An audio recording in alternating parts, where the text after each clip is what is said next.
Hey there everybody, welcome back to Harvest Time on PV Rivers Remastered. How's it going there, Dad? So, Tony Truck, welcome back everybody. So yeah, we're actually doing a corn harvest at the minute.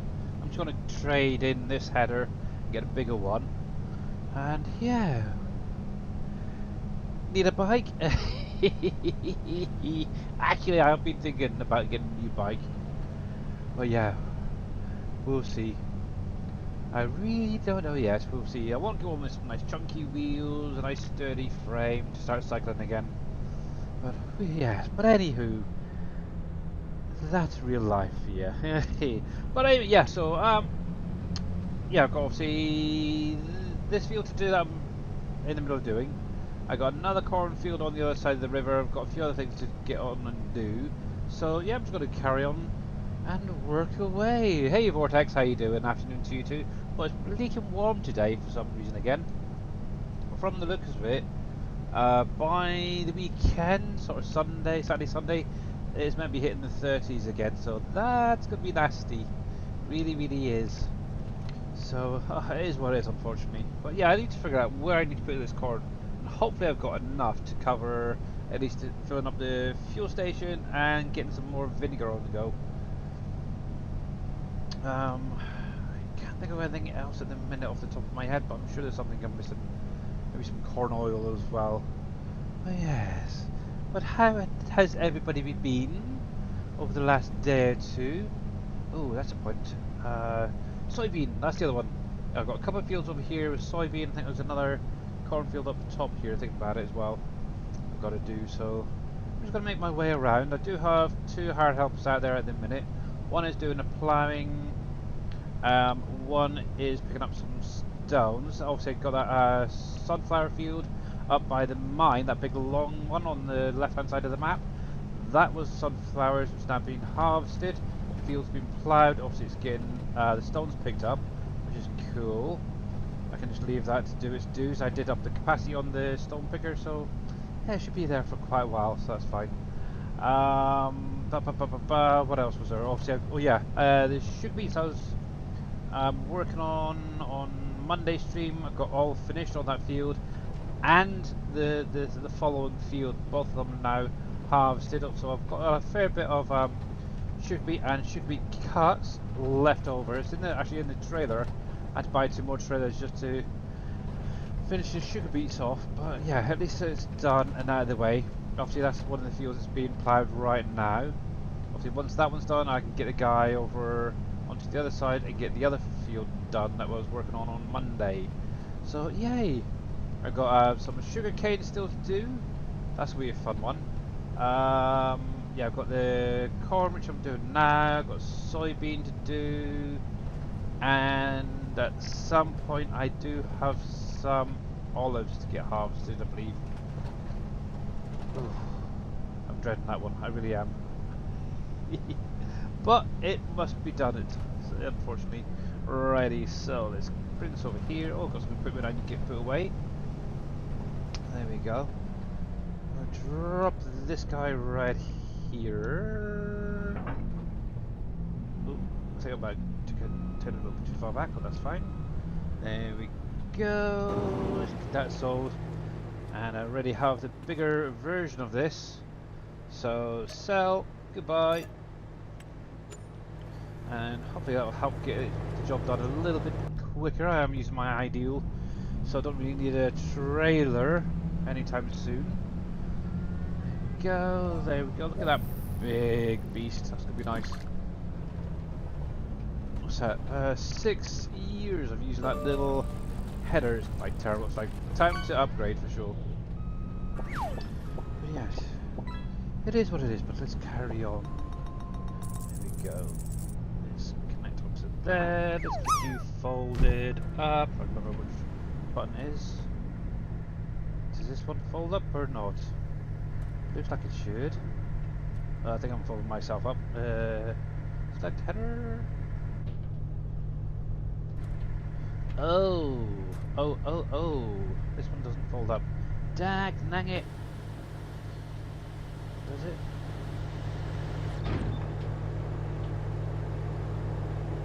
say that? It looks like it does. Ooh, I don't know. Does this one fold up? I don't know. Right, I'm unfolding myself. Okay, so I'm gonna need to get a trailer to go with this thing. Dang it. That one. Combination. Let's see if it's got a trailer. There we go. That thing will do fine. Spare wheel, no, not worried about any of that. We'll just buy it as it is. There we go. Which side you can be on? Typical. I was hoping that this one would be the fully up one. Oh, camera. Like the smaller brother, but I guess not. It does have the rams on there. Just look at the front there. It does have rams from the looks of it, or pistons, I should say. So kind of weird that it doesn't do that. Right. And I am miles away. That'll be. Back up, back up, back up. Oh, what's that? Golden crown. Oh, nice. Hey, Don B here. How you doing, buddy? And Mamadou, how are you, sir? Ma'am, should say. Whoops. Oh yes. Don't you just love these little features that they put in the game, where combines can actually go on a tilt? Look at that. That's crazy. Right, detach you. Hopefully that will lock on. There we go. I love that feature. There we go. There we go. Touch you. There we go. Coolio. Right then. So I've got to remember that this one needs a trailer. So let's get back and carry on with that field then, shall we? Okay, that's not working. Typical. My shower button's not working, so I'm gonna have to go find Mamadou. There she is. And if you guys are not following Mamadou, make sure to click on that link, give her a follow. There we go. I've actually got Big Daddy stream up as well, because obviously they're doing fishing planet drops at the minute, so yeah, trying to get those. I've got 2 out of the 3 so far, but just waiting on that last one. I think it's got about a half hour to an hour remaining, so yay. Yeah, it is there. Oh. But yes. Craziness. Now why are my buttons not working today? That one works. That works. But why is that button not working? So I was just trying. So with my stream deck, I've got a button that I can press that'll basically bring up everybody in chat, whoever's chatted during the stream. And yeah, for some weird reason, it doesn't seem to be working today. Let's have a little look while we're going. Oh, that's why I need to relink it. 1 sec. Authorize. Twitch is connected. Good. That's fine. Let's try this one more time. If it's going to open up. Is it? Is it? Is it? You can now close that. Come on. Work. Nope, it's having a funny 5 minutes again. Weird. Don't you just hate programs when they don't properly work? Same with my GitHub. That didn't want to work either. Let's see, let's see, let's see. Have I done something wrong with that button? Because it's annoying. It really is. It's going to bug me. That one is under Twitch. Let me reset that up actually. Close that. Twitch, tool, bar radar. That shut out button right there. Which shout out. Oops, I missed the H. Okay, that. Use image, don't we? Yes, we'll use the image. Okay, let's give that a try now. Wow, holy heck. That's not working right. Oh, use. There we go. There we go. Okay, let's try this again. There we go, my button's back again. Yay! Silly thing.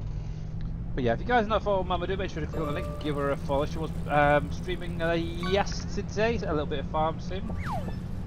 So yeah, definitely go over, check her out, guys, if you haven't already. There we go. There we go, there we go. So yeah, let's get back and get this field done. Yes, I've got, yeah, over that direction there. Just before you go down the hill towards the wagon builder. That field needs to be harvested, which is corn, I believe. So we've got the field I've got now, and there's one right next to the main farm, which is corn. So hopefully that's going to be enough for the minute, anyway. But we'll find out. Yeah, one of the things I really need to work on next year, especially is my grains. I'm still short on a lot of the grains for the factories to keep them up and running. So things like sorghum, oats is one of the ones I really need to have a lot of fields planted next year. So yeah, I mean chickens there going through wheat like it's going out of fashion. It's terrible. But anyway, that's on me. But yeah, what are you guys all up to anyway at the minute? Are you farming? Are you killing zombies or what? Make sure I'm on the left, yeah, okay. Or what? Doing some satisfactory maybe, I don't know. I know some of you guys are, well, like Mr. Green Thumb, he's working his booty off. Bless his cotton socks. There we go, let's detach that. Go. There's that. But yeah, there we go, there we go, there we go. I was doing a little bit of 7 days yesterday, got through my third double horde night. Yeah, I'm kind of a little bit naughty, I suppose is the best way to put it. With 7 days, basically when the horde night is, if there's any time left, even if it's like half an hour or even an hour, I'm quickly grabbing what's left, or loot wise, and then reloading the game. It's great. It's cheeky, but yeah. Oh, didn't mean to do that, I need to do that, there we go. But yeah, it is a good way of getting a few extra resources, should we say. So I end up getting a double horde night, it's nice. Let's bring that across, I think, yeah, back there, yeah. We'll get this locked in on there. Oop, a little bit too far, there we go, and drop you down, just turn that on, and go dude, go. Oh yeah, that's a lot better. Oh yes, there we go. Oh, it is slightly off though. Just noticed, hang on. There. Just take that back a little bit. I'm going to overlap that little fraction there, just to get that last bit, that's fine. Cruise control is active and we are working, cool. Now what we'll do is I'll just set that to auto turn, and fingers crossed when it gets to the end of the roll there, it will turn for me to make my life a little bit easy. So anyway, Mama Do says she has been killing the zombies until 4 AM with her daughter. Oh blimey, that's a late one for you, or early, Mama Do. Hey there PJ, how you doing? Long time no see.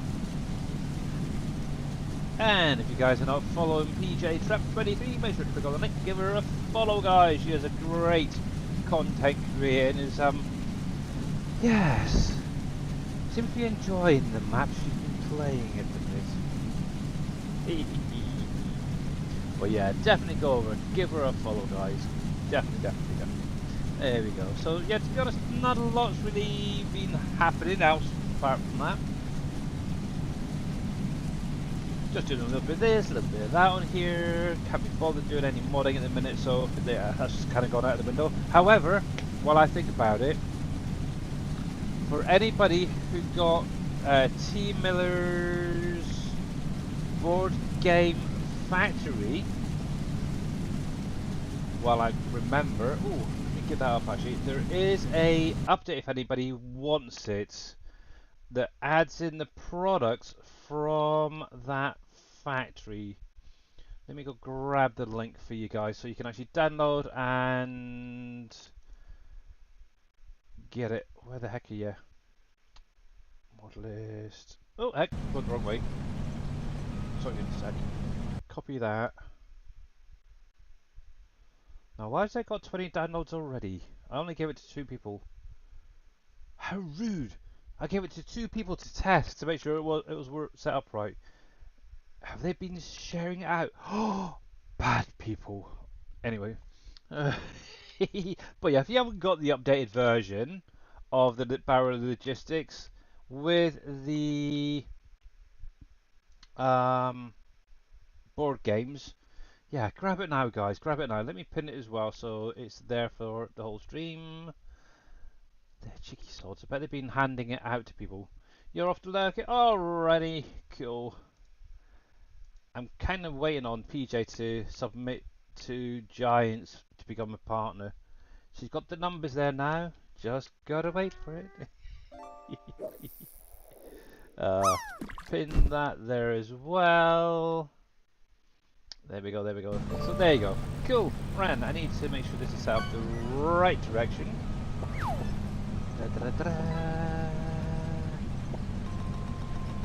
Did the board game numbers get up to? I do believe so, Vortex. I believe he did it during the stream. I don't know if he's done any more since then. Right, I need this to go to 1, I believe. Let's try that now. Hopefully there's enough of a headland there. Let's see. Ah, dang it! I'm gonna need to take a little bit more off. Okay. Obviously, if I kept the old header, that would have been perfectly fine. La la la la la la la la la. Come on. Here we go. We'll do a little bit more here. I think right about there should be fine. Actually, let's have a little look. Actually, let's have a look at what Mr. T Miller currently has on the version that I've got of his board factory. Let's go into here. So there is obviously his board factory, which is available on his Trello for anybody. Yeah, I still reckon they're too high. Obviously, cycle-wise, it's fine. So it's going to basically do 1 cycle per in-game hour if you're on a 1-day month. Obviously mine is 2-day months, so it's going to be every 2 hours that is going to be cycling, so that is fine. I'm happy with that. But yeah, I still think these numbers are far too high. However, I do know that he is going to be working on a new project that probably will be outputting high amounts of carton roll and paper roll. See, I would literally have them a lot lower, maybe even half of what's there. Looking at that now. And obviously that glue, you're going to need to have about a dozen. Yeah, I'd say about half a dozen sawmills down, producing resin just to produce enough glue to get this one. Maybe a couple of glue. Ah, T Miller, come on. I'd maybe knock a 0. Personally, if it was me, this is how I would have done it. I would knock a 0 off of all those numbers. and do it that way. Because what's crazy is so I mentioned this the other day regarding my productions. I've noticed lately, since adding T Miller's productions, my costs for the factories has gone super high. I was originally looking around about 5, maybe 600,000 running costs. Once I started adding them in, I've noticed it's actually now got up to like 1.5 million per month just on cost. It's like, holy crap. Luckily I've got plenty of stuff in storage. I'm not really bothered, but it's ridiculous. I don't know. It might just be me. I know I've got a fair bit going, but yeah. I don't know if anybody else has noticed that. Have a look in your stats to see what your production costs are. See if they're up to like 1.5 million or more. It might just be me, it just seems rather high. And I know a lot of mine actually shut down. Oh, excuse me. Through most of the year, so the only time they're really going is around the harvest period. Alrighty, let's get this in here.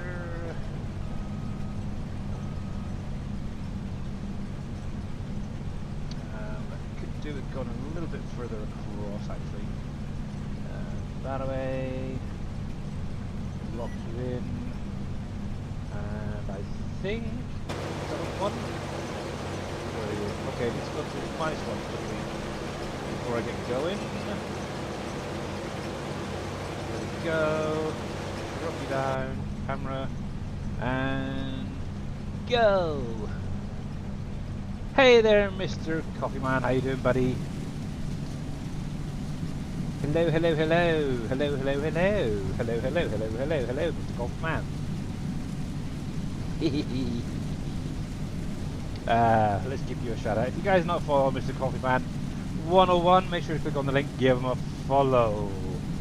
Yay. You're doing good, glad to hear it. Actually, while I'm here, let me quickly have a look at my stats. Finances, production costs. So look, yeah, so you see, so June, I was only averaging around, well, I was around about 214,000. Not bad. That's what I would think would be about right. July, August, September, October. 16 freaking million. Is that 16 million? Yeah, 16 million just on production costs right there. 13 million, 8 million. And this is just from adding in T Miller stuff to get them up and running. It's bonkers. Really, really is. But yeah, obviously I would expect it to be a little bit higher in from here, to because obviously this is obviously where a lot of the like wheat and all that gets cut. So yeah, 60 freaking million, 2017. Oh, no wonder I'm freaking skinned every month. I might have to shut down some of the factories and just have them running 1 or 2 at a time. This is going to keep going. I don't remember it being this high in 22 as well. That's what gets me. So, I don't know. I don't know if anybody else has the same high costs as I have. But yeah, I don't know. I might just be whining and moaning like an old granny. It's just me, I guess. But yeah, that is bonkers. 16 million just on running costs.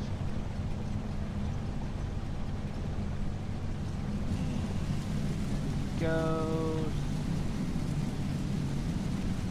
Because obviously nobody ever answers me, so why ask, eh? I guess I'm the only one that's having high production costs. I don't know.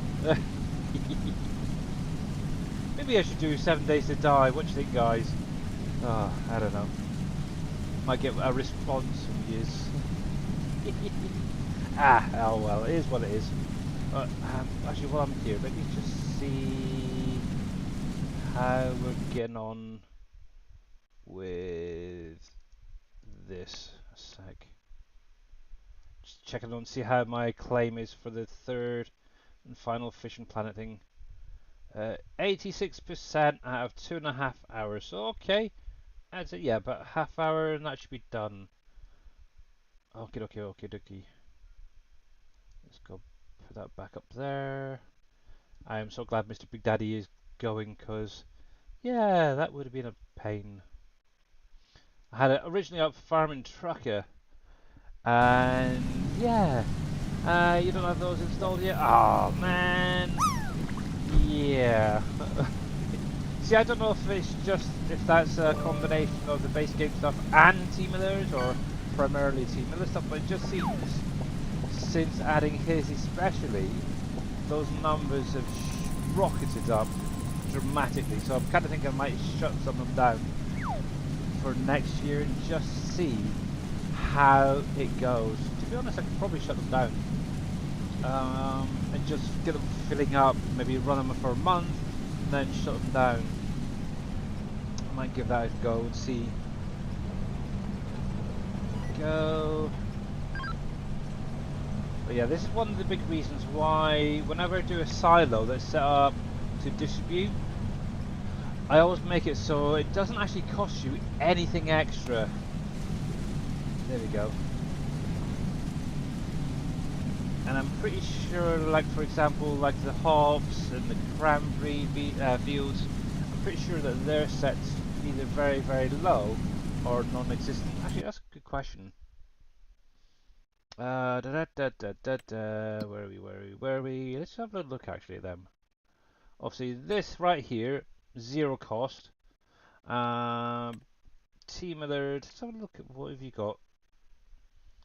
Cost per month $24. Now this is, I think this is how this works actually. With this running cost, it's kind of like per pallet almost. So if you're producing 1,000 pallets from here, it's going to cost you at least 2,400 a month on that, if not more, per product as well. That is, so yeah, it gets expensive. 36. Yeah, to be honest, see, that one's 48, so that is quite high, really, and that really does chuck the stuff out. I haven't actually activated that, apart from the plastic, which I can actually turn off now. Let's have a look. See, I need to sort out the carpenter's image, but yeah, one of the things I noticed as well is oh, that's quite high. Ooh, that is very, very high. I wonder if that's what it is. Maybe that's where my money's all going, because it's been carpenter. See, that's not too bad. Oh, what am I missing there? Mint. I'm missing mint. I'll have to look at that. Yeah, okay, that's quite high. That could be dropped down, to be honest, but... Actually, let me turn that off. Thinking about it. Coffee.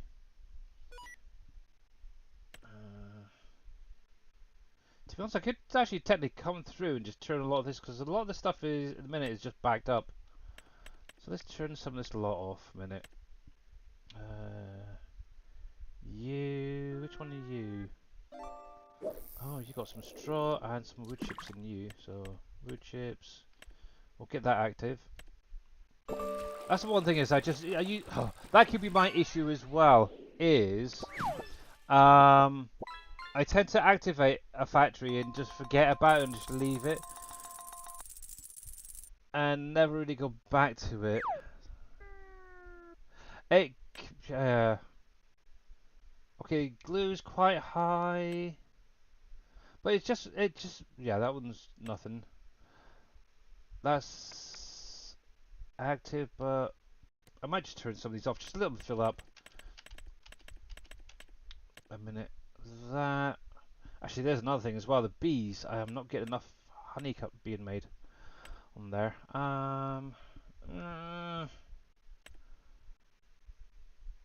Yeah. Borden Dairy. You are Out of milk. Oh, I need to get some milk over here actually. But yes, that was quite high as well. Why is that so freaking high? Let's turn you off. Brewery. That can stay as it is. That can stay as it is. Yeah, I think what I'll just do is I'll go through all of these. That's still pumping away. That's fine. And deactivate whatever isn't being run. Oh, all of them. I need one of those, that mod that says, oh, by the way, this factory is now empty. Glass jars. Why have I got all glass jars? Glass jars. Where's the glass factory? Ooh, that's the. Yeah, composter is 100 times more than Timo's. Yeah. How you doing, Green Thumb, by the way? And thank you, Mr. Coffee Man, for deafening me twice. Much appreciated, buddy. Yeah. See, it's making the soap. That's distributing fine. I might just shut that down because candles really aren't being made. I'm going to shut you down now because I really only wanted that as a test, to be honest. But that is kind of high, so that could be quite costly. Let's see. That is plodding on. That's fine. I'm missing mint. You're turned off. Composter, you're off. You are active. Yeah, that is very freaking high. How dare you, Green Thumb, put that high? Right, that one can be shut off because that is, yeah, that's full right now. We'll try and see if we can get some of my costs down. You need to be sorted out at some point. Actually, I can turn it off. I don't really need any of that in a minute. Cooperage. I do need the barrels. I don't need you. I don't need you. Don't need you. Don't need you. Let's just keep the things that are really needed. That is plodding away, but is inactive. That should be going. You can be put back on. I was waiting for Herbside to come over. Good. That's fine. That's not even active, so I don't even know what cost that is. But that is ridiculous. See, this is something I don't know. I don't know if it affects it as well. So obviously, this is green. T Miller's crop distribution silo. So it is doing 24,000. Is that cycles per month? Okay, it costs $24. Yeah, obviously that's on each line, so that's very expensive. Why have I got? Oh yeah, I dropped some barley in here because I didn't have anywhere to put it. Yeah, I'm probably going to have to have a few words. It does not need to be that high. I might actually just tweak that one and see if that makes a difference. Let's see, that is working. That is that active? Yep, you're active. Doing a little bit. Oh, I could put some corn into there actually.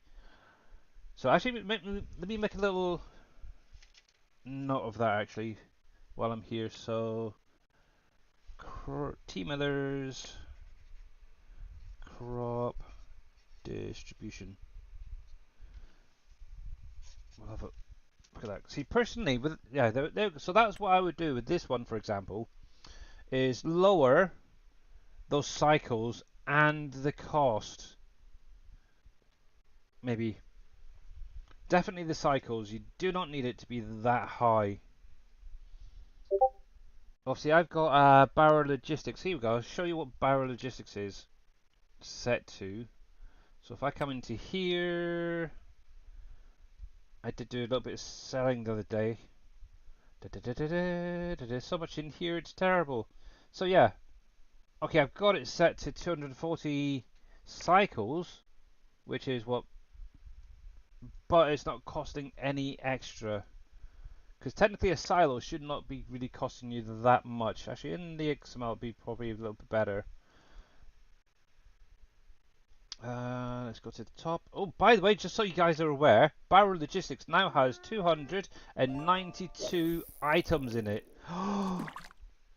It's crazy. Yeah, so it's actually set to 10 cycles per hour, and obviously cost is nothing, so yeah. So that should be maximum of, to be honest, it could even be set to 1 or 2 in all honesty. But yeah, the only reason I put it to 10 is just so it keeps cycling and inputting and exporting products to where they need to go. Interesting, just out of interest.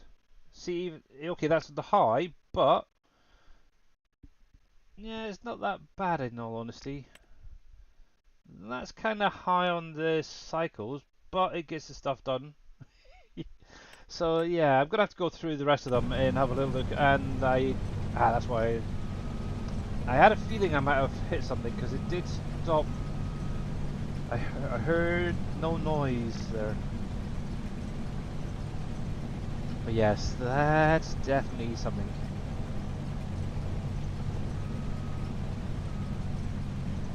Is it?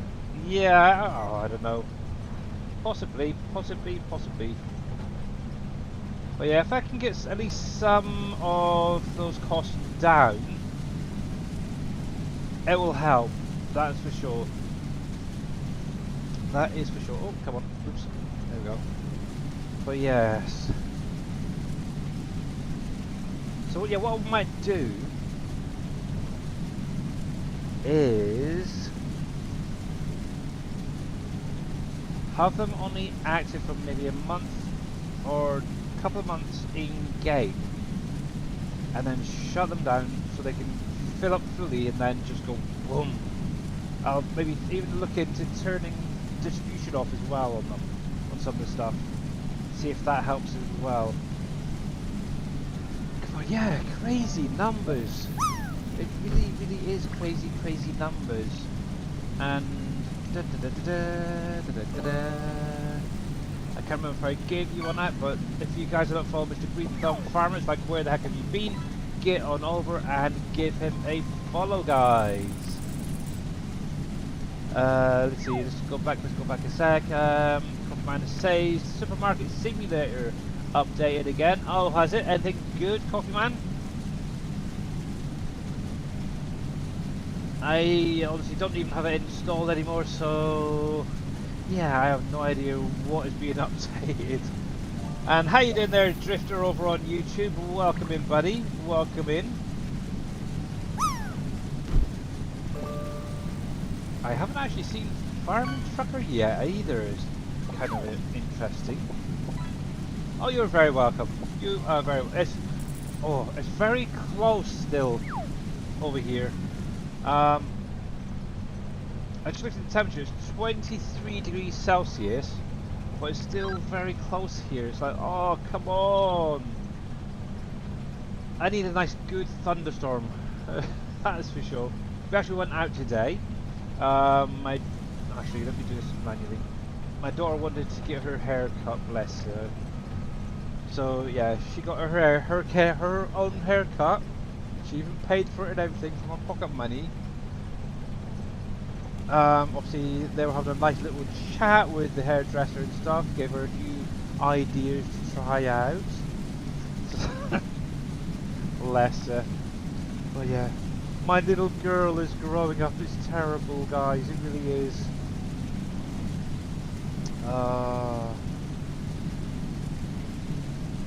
Gotta love her.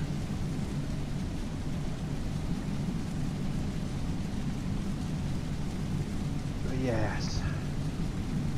Supposed to try and find a little, like, jobs, something to do with animals. Maybe like a dog care, dog walking, something like that, or I don't know if she'd be able to get into, like, say, a vet or a animal shelter or anything like that, maybe. So something to look into. But yeah, I'll see. What, mid-September I think it is. The colleges go back, so yes. She's got a few months off anyway. Figure out what she wants to do. I'm talking about college. Next Monday, the college has like an open day for future students to come in and check things out, as it were. So yeah, she's going to be staying over at friends on Sunday and Monday. So yeah, we've got a couple of days free over, so yeah. But yeah, on Saturday we also were going down to see my wife and boys. Got to run, catch you later. Alright, Mr. Vortex, catch you later, buddy. Thanks for popping in. But yeah, we're just going to be going back and forth here, and then on to the next field, and the next field. And that's, oh, I think the other dude did get out of the field finished, and actually know something. I do need to get this lot sorted out. Try not to leave any pieces on the field. There we go.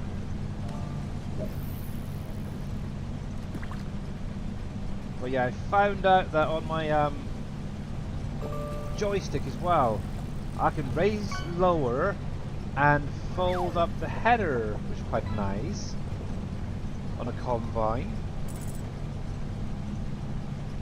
So yes, always learning. It's great. It really, really is great. There we go. We'll get that locked off there. Bring that in close. Drop you down and go. Yes, I think I'm going to have to do these manually on the turns because they seem to be missing quite a bit. There we go. Cruise. There we go.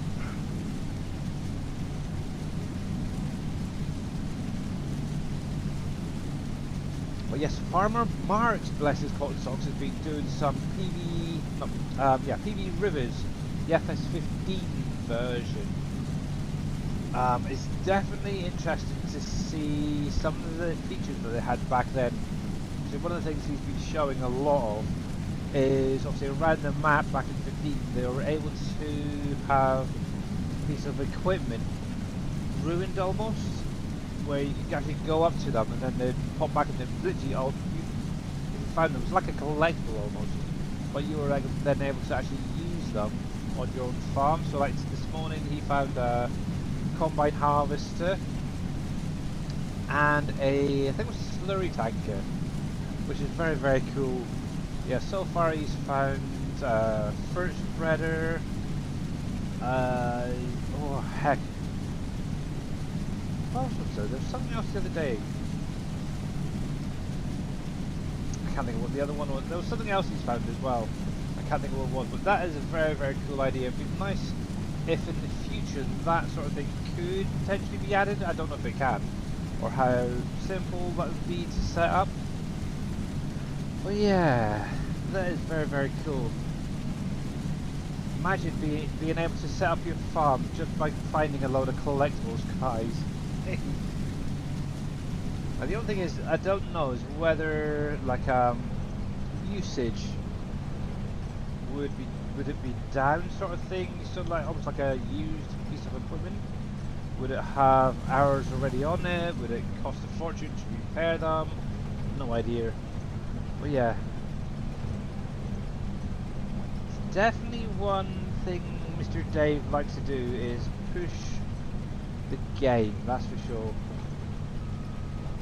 I will say that for him.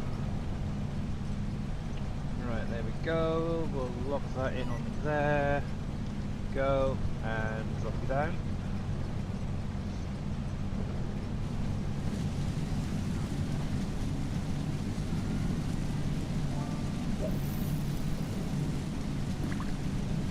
There we go, go.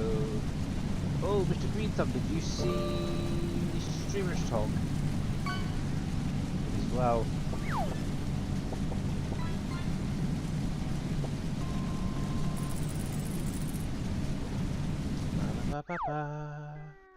Yes, all that chatting earlier, yeah, yesterday. I'm hoping that a certain individual will go live or join a stream and just say, yes, I'm alive this time.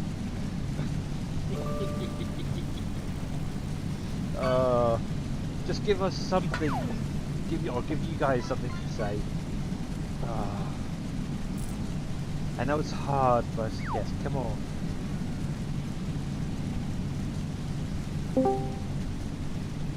Oh, dang it, not him. Haha, funny. Gary. No, how you doing, Billy? Not too bad. You're a little bit crappy, but that could be on my end. Oh, hold on. My mic's not plugged in all the way. My bad. There we go. Is that Okay. better? A little better. There we go. I also turned you up as well. Okay. Yeah, I know who you're talking about. He's actually Downstairs, I know. somewhere else right now. Yeah, exactly. Yeah. I don't know. He's still dealing with, what happened and everything. Yeah, So I don't I know if he's know. gonna be. Yeah. At least we got him back now. Yeah, it's good. It's good. It's good. Good place, hopefully. Ooh. Mhm. Regarding something you said about on Monday, did Dajjal Crew get it sorted out, or yourself get it sorted out? He's actually changing to a different map completely. I guess Yeah. there's other issues that it's not just with the PV map, but I guess he wants to go with a different map, Okay. and we're not sure. I mean, I've done everything I've tried to look at his files and everything, and I can't see anything that would cause an error. To be honest, I don't know what could be. That's what gets me so weird. It's like I'm not seeing anything that's blatantly calling out errors on the Yeah. log file. Obviously, regarding the loading of the map, anyway, I noticed somebody on the Facebook group was having the same issue, and they put a comment basically saying they couldn't get past the rendering of map on a server. Now, obviously, somebody else that I know. Oh, come on, keep going, will you? My cruise control is having funny comments. Yeah, somebody else that I know who always runs the map on a server says he's had issues. And what he ended up doing was shutting down the server, going in and deleting his gym cache and the shader cache stuff, reactivating the server and loading the save game back up, or the server back up, on a lower graphic setting. Gotcha. And Because for he's just got that working. Hey T Miller, how you doing, buddy? Yeah. Okay, I know we're just using, giant Hello server. there. We're not using any company server. Yeah. It seems like a lot of people, especially with G Portal, bless them, are the ones that are having issues. Yeah, he that's what actually mentioned that he originally had G Portal, but it ended up going on to Very Games. So, Gotcha. that as well. Okay. I'll talk to him, and he's not on right now, and it's kind of off and on when he's actually online. But I'm gonna talk to him again soon and see what he's thinking, because we're on a different map and he seems to like it. But I can get him back live, and I see kind of lurked for a little while. Thought, yeah, okay. Well, we actually went back on 22. He was on Kansas 22, the 16x map. He thought about it, but then it was the reason why is because he had tried Nadenthal, that map, and everything, but he couldn't get the alfalfa or clover to harvest. And I looked at it and I realized what the thing was. Nadenthal, whoever created it, didn't add the alfalfa or clover to the normal mowers. He added it to the forage harvesters. All right, yeah. So, crew didn't realize that's what he didn't think about. That would be what was taken. So I went ahead and advised him. Yeah, unfortunately, it looks like whoever made the map, they didn't code it in there or whatever for the normal mowers, but they're there for the forest harvesters. They're added on there. So Maybe you could just wanted them in the forage harvester as well, so instead of mowing it. Yeah. Not everybody likes to mow today, so. But it would be nice if I get it, yeah. Both categories, but yeah, so well. It would be. And that's just something, I'm trying to understand how you add those kind of things so that if, I could do that for that kind of stuff, but I'm just like, you know what? I'm going to let it be for right now, because I think we got it set up as we need it to be for us to play, at least. What I would suggest, if you did want to try and figure that out, is go on to Uncharted Valley and have a look at the alfalfa there. I'm pretty sure JD's got it set up for mowing and foraging and stuff, so yeah. Gotcha. I forgot Uncharted has alfalfa, doesn't it? Thanks you for reminding me. I appreciate that, Billy. That's alright. I try and help where I can. Just You remember, I do know help. very little. That's Right. Yeah. it's no longer I know nothing. I know very little. So there you go. Yeah, I guess that was true. You only knew little, but unfortunately, you know more than a lot of us do. So I don't know about you're that. the one who gets our questions. Yeah. I'm looking forward to next week. That's all I can say. I'll be going back to BB County, so yeah, I can see the It'd be interesting tons and watching you tons play and that. tons of questions again. I Oh, gotta you try and know it. remember things. That's the problem with that map. Oh, cripes, yes. Oh yeah, trying to remember everything for that map is going to be Oh fun. yeah. Actually, it's kind of weird. I But had a really bad dream about that the other day. I was streaming in my dream, and I was literally going through everything on the map. And actually, I was quite shocked at how much I remembered. So we'll see how it comes out next week, though. Your dreams involve streaming. Those are some weird dreams. Yeah, I think I'm more of a nightmare, to be honest. But I'd say so. well, yeah. T Miller, how are you doing, by the way, buddy? How are you? Also, I'm in Discord for anybody who is part of the SGA who wants to join in, like Mr. Matt here. I decided to jump in case there's somebody else wanted to pop in to say hello. I guess not. No, he might sooner or later. Yeah, I know he's got other things to do. That he needs to get sorted out, so it's fine. Yes. I don't even know if he's got his. I don't know if you've spoken to him. Has he got his computer at home? Where he is now? Yeah. Okay. Yeah, he's got everything. He's got everything set up. He just can't. He won't be able to. He may go live, but it may not be with camera, or if it is, it's going to be. He said he's got his computer right against his bed, or right in front of his bed, so he doesn't have his green screen with him. So it's going to be basically looking at his bed. And we're like, yeah, Dave, that's not the worst thing we can. I don't stream with a camera. Do people worry about right? that? No. I've got a camera somewhere. I told him that. I don't know where, but yeah. Right. Yeah, and there's just stuff. He's trying to also be respectful, with his mom and everything, and all that as well. But yeah, no. Very true. It was. We'll get him back sooner or later to streaming. He's going to look into, the new GE editor and everything. But like he said, he goes, I can't say I'm going to do another map, but he'll look at it and see what it looks like. If it looks feasible to him, he'll try it. But he's not too sure. Right. So I don't know. I don't know if that means good or bad things, but at least he's also got other games he's going to keep playing, Fishing Planet, some other stuff. Yeah, also got 7 Days to Die, got Fishing Planet, there's a whole array of things that you can always carry on doing if you didn't want to do farming. Exactly. Anymore. And like last night I was on pretty late with him last night. We were helping him figure out, how to make sure which mods were still compatible or not, so help him get his mods up and going. It didn't take him too long. It's just little things, it always is. Oh yeah. Well, maybe you should just go back to 22 or 19. There you go, Mr. Dave. If you're out there, Mr. Dave, how about just going back to FS19 and create a new map right there? Oh my gosh! Mr. Big Daddy is joining the party on 59. How you doing, Mr. Big Daddy? Welcome in, everybody. For anybody who's not following Mr. Big Daddy, make sure to click on that link, give him a follow. He's been doing this on Twitch. Oh no, that's not a point. Oh, can you go live again? I want to do some more. I got to play my last box. I haven't got my last box yet on Fishing Planet. But yeah, thank you very much for that. Welcome in.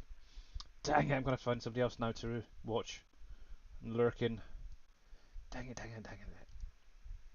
Is anybody else doing Fishing Planet out there that I'm following? That might help. Let's see. But I'm kind of starting to get a list of people who I do not want to raid to in the future. It's primarily ones that are they have like follow-only chats. I'm kind of getting annoyed at certain people. Why have them up there? Because it's kind of putting people off. Well, it's nice if somebody comes in, it's brand new, can chat straight away without having to hit the follow button all the time. It's like, crazy. Like, the only ones I've seen who have that are people who said they've had bot issues. Yeah. And I understand it, but at the same time, like you said, it's, you know, trying to introduce people to you and everything. Why are you making a follower only? Yeah. They have their reasons, and yeah, it is what it is. Oh, exactly. So I mean, it's really annoying. Hey Billy, you're welcome. Thank you. Oh, you're very, very welcome. And yeah, you go lurk and get something to eat, Mr. Big Daddy. Cool. Not too worried. Get your son up. Get your son up. It's like midday. Why is he not up? By midday I was up. I had breakfast, been out. Got my back in our day, that was come home, made lunch. Yeah. Oh, that's terrible. But yeah, not everyone can be like you, Billy. You know that. Yeah, actually, to be honest, right now, because obviously the nice thing is with my daughter not being in school anymore and not quite there for college, so we actually get to lie until about 9 o'clock in the morning. It's really nice, loving it. So 8:30, 9 o'clock is usually when we start to stir. Oh, it's lovely. So I can stay up a little bit later as well, which is even better. Hey, by the way, how you doing, buddy? Yeah, liking it. I'm going to get on some of that action as well while I think about it. Bit of fishing, bit of droppage, and oh look, yes, guess who I was watching as well? Yes, it shows that I've raided in with Mr. Big Daddy. That's terrible. Yes, I think. But yeah, so what else have you been up to then, Mr. Matt? Anything exciting? Nope. No. Nothing. Oh, dang, you're bored. Well, sometimes. Last Saturday I was a part of a production team that filmed an entire day of a music festival down here. And the fun part was it was raining all day. So, yeah, luckily for me, I was an editor, so I was editing in our truck, so I didn't have to worry about getting wet too much, but it was just outside, it was off and on raining, and ugh. Had to be the one day that it was raining the most was that day. The rest of the days, not bad. And how you doing there, Mr. Shawnee? Thank you very much for that mega fart. Oh, yes. Fun. Oh, yes, I don't miss those days. Wow, holy heck, I just realised I hit a 72.56. Nice. Oh, that's quite cool. Check. Brewery. That was the other thing I wanted to look at. Also, another thing as well, with all these productions, one of the things I have noticed is some products are not going over in full amounts as well. That's one weird thing as well. Brewery there. What are we missing? Oh, we do have a little bit of oats there. Got a tiny little bit of sorghum. Okay. So that is plodding on, but I do need to get some more over here at some point. Wheat as well. Hops. Why is hops so low? Hops. You're missing seeds. Okay, I need to get seeds into them. Okay. Need to make a little list of everything I need to do. Yeah, this is why I need that production mod. Oh, does anybody know the name of it? It shows what is missing or getting low in the production. Isn't it production helper? Is that the one? What's that called? I know X-Man's used one that seems to be pretty helpful if you switch through different productions and such. Oh, good job, Shawnee, on that one. Come on, line up. Come on, you stupid thing. There we go. What's going on? What's going on? What's going on? What's going on? I don't know. I don't know. I'm trying to drive. Let's see this back. But yeah, Team Miller, that is not good, by the way. But one nice thing, you will get more time to do some streaming. By the way, I did reach a comment there. 5 to 6 weeks, not good for a bit of time off. Good. Newest biggest fish last night. 1268 on a swordfish. Nice. Holy cripes. And I'm the 6th biggest swordfish in the top one. Oh, well done, well done, well done. But I'm disappointed it should be number 1, Shawnee. You know how. Go big or go home, okay? So try harder.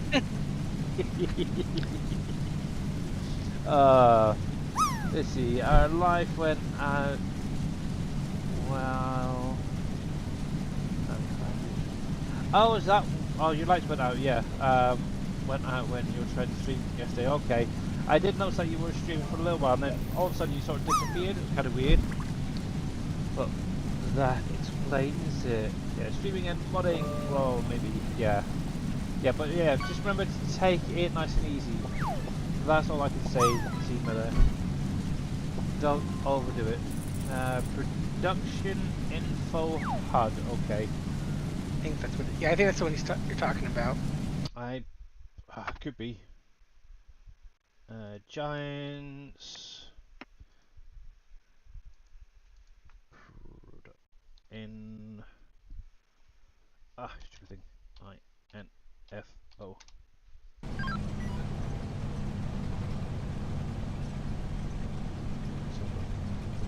Production info HUD. There it is.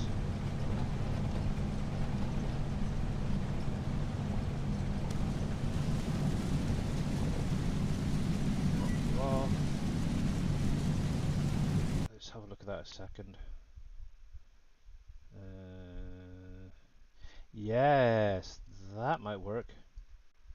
Is anybody out of interest? Is anybody actually using that one as well? And had any issues? 'Cause I know some of them where they have so many things in the list it can crash their systems. I'm very dubious about certain things. I'll download it anyway and I'll add it later. There we go. Yeah, actually I should have a look to see if there's anything on the in-game mod hub today, at least. Let's see, a couple of new maps. Okay, quack quack. Somebody's got a pink rubber ducky. Is that Mr. Dead Soul? Nice. You doing? You've had no issues with it? Oh, sweet. Okay, Dead Soul. Cool. Thanking you very, very much. Nice, nice, nice. Oh, there's a mod for Mr. T. Miller, a John Deere 8R, the 2009 to 2011 series. He can add that to his farm. The man truck. Let's have a look at that.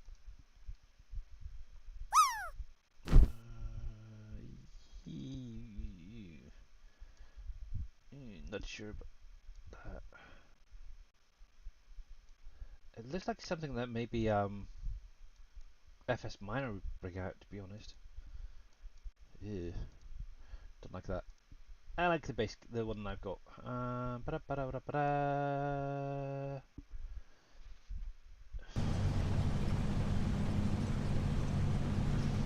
Production by DS. Okay. Sheepshed. A silo pack that looks a lot like Mr. Green Thumb Farmer's silo, to be honest, but oh well. Agro Handler Workshop. What kind of like to look at that building? Farm Factory. Okay. That's got an update. That's got an update. Oh, there's a couple of updates on the sheds I've got. The supermarket productions. Oh, that's what they keep going on about. I keep seeing people talking about the supermarket productions. And yes, I have no idea what the heck they're on about, but I'm guessing it's okay. I see now. Yes.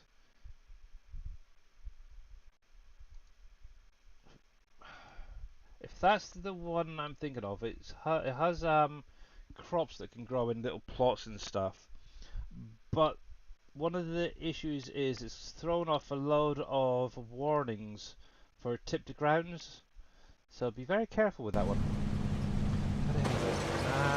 There's that. That's fine. There we go. So let's do this. And we'll get this all the way onto the next field. What I'll have to do is grab another truck and trailer, and we'll get this on a hard helper to do the next field. Oh, camera should be in here. There we go. Actually, I'm kind of now debated on adding in that the camera disable mod, where you can only do the in cab view now. Again, I'm kind of getting a lot better when it comes to reversing into my sheds for a lot of the vehicles. So yeah, I might have to add that back in. But this is actually, see, now this is one thing I think would be quite nice if they had a camera in here that automatically turned on to show where you were reversing. That's the only thing that would be kind of nice. Let's see, I don't know if I'm going to... Oh, there we go, look at that. Oh, dang, I'm getting good at this. Right, so field 1 is done. Obviously, I will get that ploughed. Actually, I've got a dude down there that I can get onto that in just a sec. Actually, while I'm get him active. Yeah, actually, out of interest, how is my overall score getting on with precision farming? So, I'm up to 70 overall environmental score. Obviously, with the sugar beets, I'm still missing on the weed control on them. Interesting that half the field is showing that it's had lime and not the other half, even though the whole field, actually all of that right there was done in the same time, so I don't know why it's not being registered. Oh well, weird. Same with these. No lime, no weeds, or I don't know, weird. That's weeds and a little bit of low on the nitrogen. Okay, but yeah, this is what I want. Is this sort of number, 100%, 99%, these sort of numbers. That's what I want. Actually, it looks like I just need to run maybe some manure or something over that field. If I've got enough in storage, I will do. But it's slowly coming up. That's the main thing. It's going up. It's not going down. That is what I like. And the nice thing is, I'm currently getting a 6% bonus when I sell products. Now, obviously, the big thing I will be testing this year is the oilseed radish thing. Obviously, if you've got it in a field throughout the whole period of February, you should get a government subsidy with it. I don't know if it gets paid at the end of February or if it comes later on. I have no idea, so that's going to be a little test to find out. But yeah. Let's see. I've got her. There he is, down there. Oh, T. Miller, by the way. It does not have the crop sensors. Oh, what a shame. Yeah, T. Miller, did you get your little plough colorable, by the way? Yet? Because if not, I've already got one. I didn't even realise that Viking had one, but I went in on Monday and created my own of the same plough. I haven't actually done anything with releasing it or at all, but it is the Summers. This one right here, Super Chisel CP 2050. Obviously, I've called it a plough. Obviously, it does have all the colours automatically there.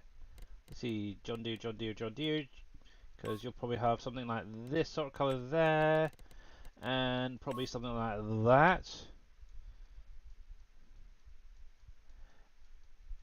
Look at that. Actually, one of the things I could not seem to get is it go any higher than 15 kilometers an hour. It could just be that Vikings using higher horsepowered vehicles to get it to go up to the 32 or whatever he's got it set at. But I wanted to look at something. Summers. Oh, that is a cultivator, I think. Yes. What do you go at? Work speed 11. So yeah, it goes a little bit faster. But yeah, if you want that, Timo, let me know. And I can even tell you how to switch it from the one that you've got to this one, so you don't have to buy it again.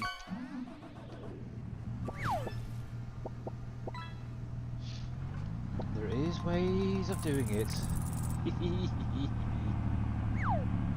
Then all you have to do then is just go into the vehicle shop, reconfigure it to be the correct colours that you want, and yeah, good to go.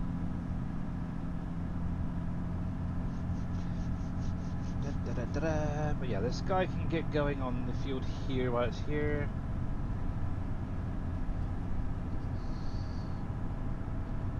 Yeah, you can do that as well, actually. You could see, you know all the tricks, don't you? Okie dokie. We'll put that there. Right, so you should be unfolding, that's fine. Obviously, yeah, anything that needs ploughed, so root crops, corn for example, anything that needs to be ploughed afterwards are the only ones that I'm going to be ploughing field-wise. Wheat, oats, barley, stuff like that. Any grains, for example, yeah, they're not going to be ploughed. And yeah, you're working on a mod at the minute. Oh, okay. Yeah, those so that factory that I mentioned about. Yeah, obviously that all those textures will be in the base game.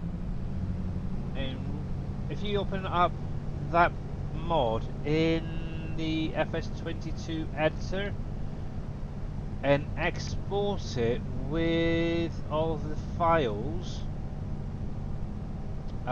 you can actually get it to pull everything that you need into the designated folder of your choice for a 25 factory.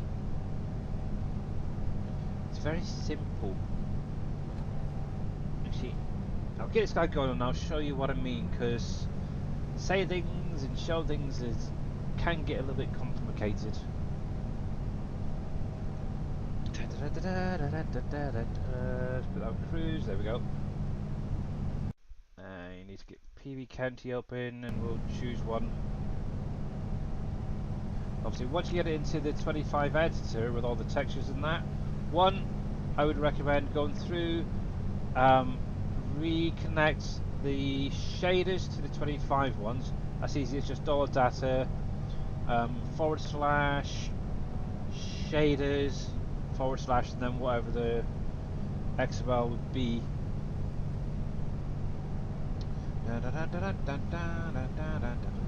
if you're very, very clever, you know, if you've got the test runner, you can actually throw it into there, and any textures that are used on that building that are still in game, it'll detect it and tell you. Let's see, we're going to choose.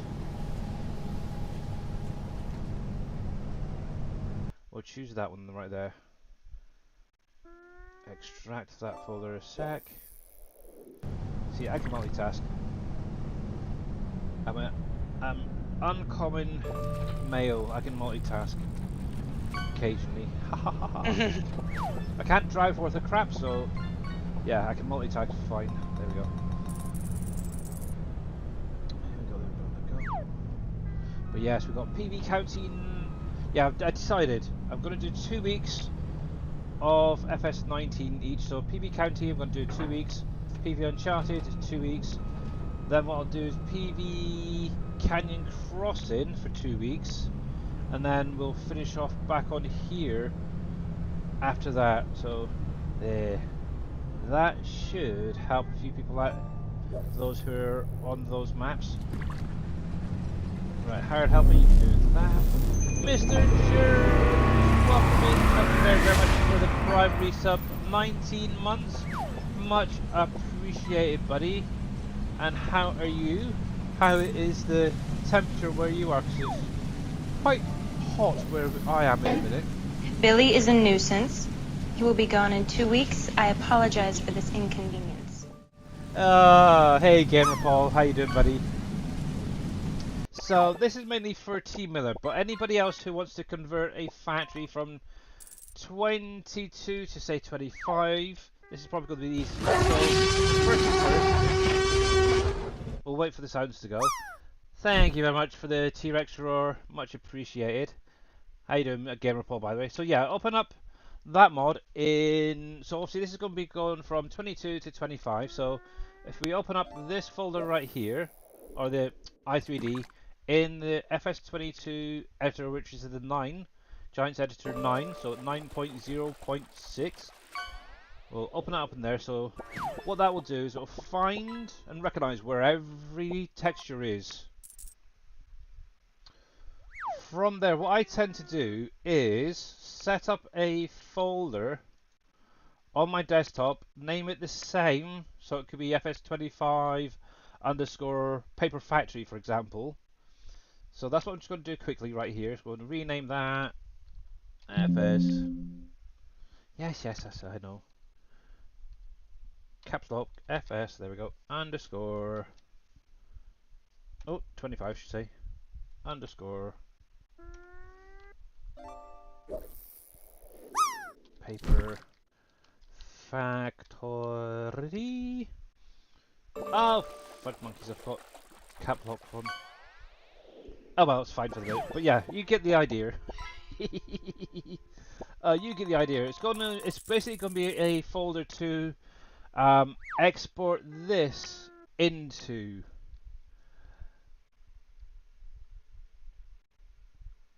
What is the difference between an exact fill root node and a pallet trigger? So one is designed to spawn pallets, the other one is to unload into. Kind of like your sell point. Yeah. Yeah, there we go. So obviously this is the old PV Canyon Crossing paper factory for anybody who remembers that far back. So what you could technically do is one of two things.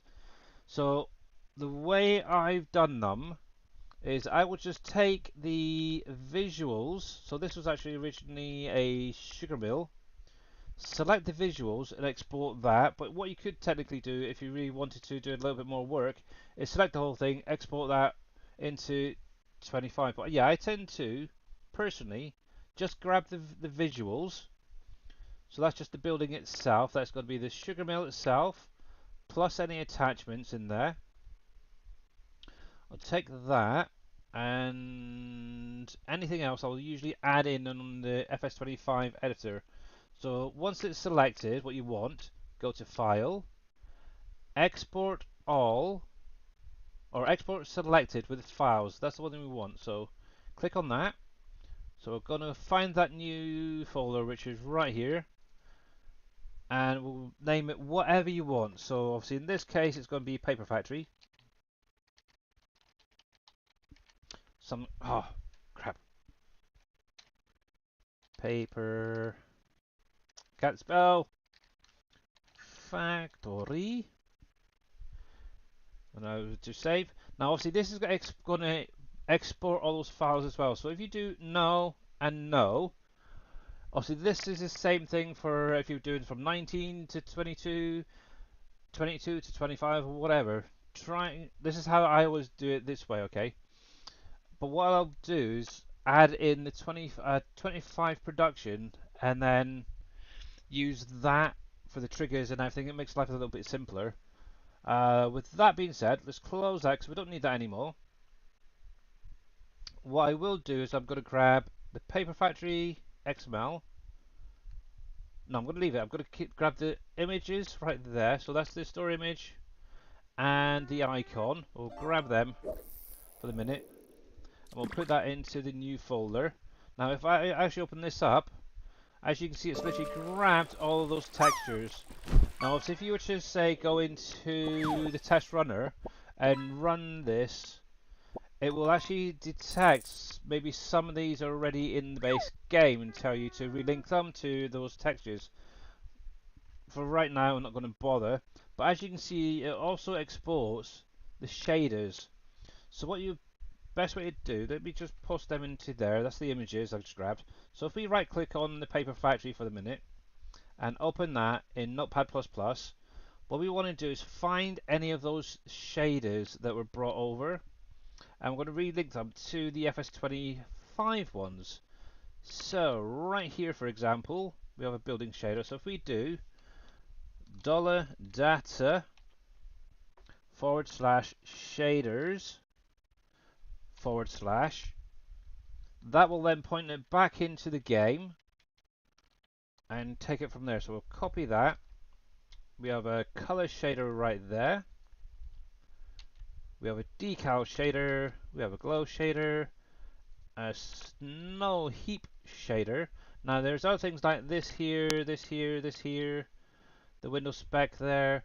They can be relinked into the base game ones as well if you want to. It's literally similar pathing, but rather than shaders, it's shared. So shared, like that. So we'll copy that. We'll put that into. I'm pretty sure Windows 2 is still there. Hey KW, how you doing, buddy? By the way. But yeah, if you ever want to look, go to where your Farming Simulator 25 is installed. Go to Data, then go to Shared, and in here you want to have a look for. So obviously Windows 2. Which should be right down the bottom here. So there is Windows 2 Diffused, Windows 2 Specular. So that's those two right there. So we'll just repath that. We'll repath that. Windows Specular is there as well because it's right there. So we can relink that. Snow, I'm not quite sure on. Let me see. I'm not quite sure where the snow, but yeah, we'll leave that for the minute. But yeah, definitely repath the shaders anyway. You can always work on those others later on. But one thing to remember is, with your folder, you want to come through and delete them because you don't really need them in there anymore.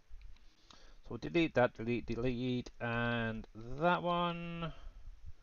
Then also we'll delete the diffused normal, the window diffused, window spec, that one. Windows 2 should say. That one, that one, that one. I think that was everything for the minute. But yeah, I'm sure there's probably other ones in here, like for example, these right here. I'm pretty sure they're in the base game files as well. So you could technically link them to that. But that would do for the minutes. Oh, there's a glow shader right there. That can go. Same with the glass. That could be linked to the base game. But with that being said, that should now be ready to load. Let me close that. We'll open this up in the 25 editor, which is the Giants Editor 10.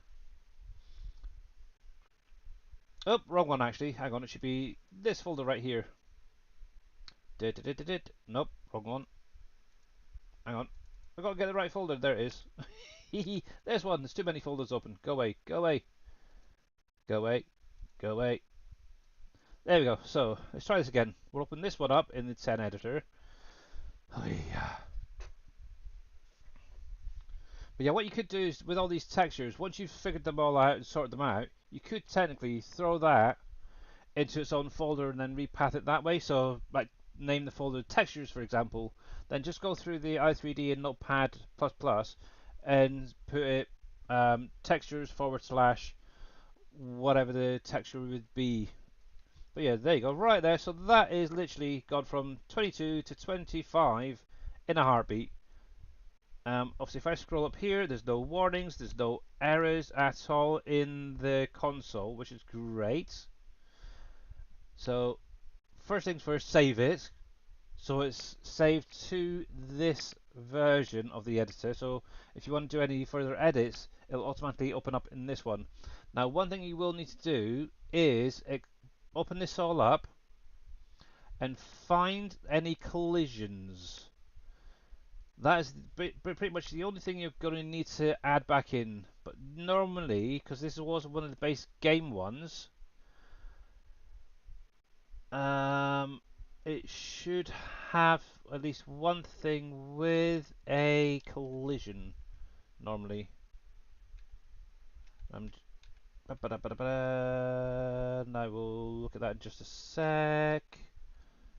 There it is. So yeah, if you come into LOD 1, obviously you got that first one. If you go to rigid body, what you want to do in the preset right here is click on it and then set that to placeable building. That's what I basically do for any buildings. Set that to there. Some people will put it as a static building or static object, whatever. I always do placeable building personally. Never had an issue with it, so it seems to work for me, so that's what I would recommend. How do you bring up the area that shows the warnings in GE? So that is one of your windows.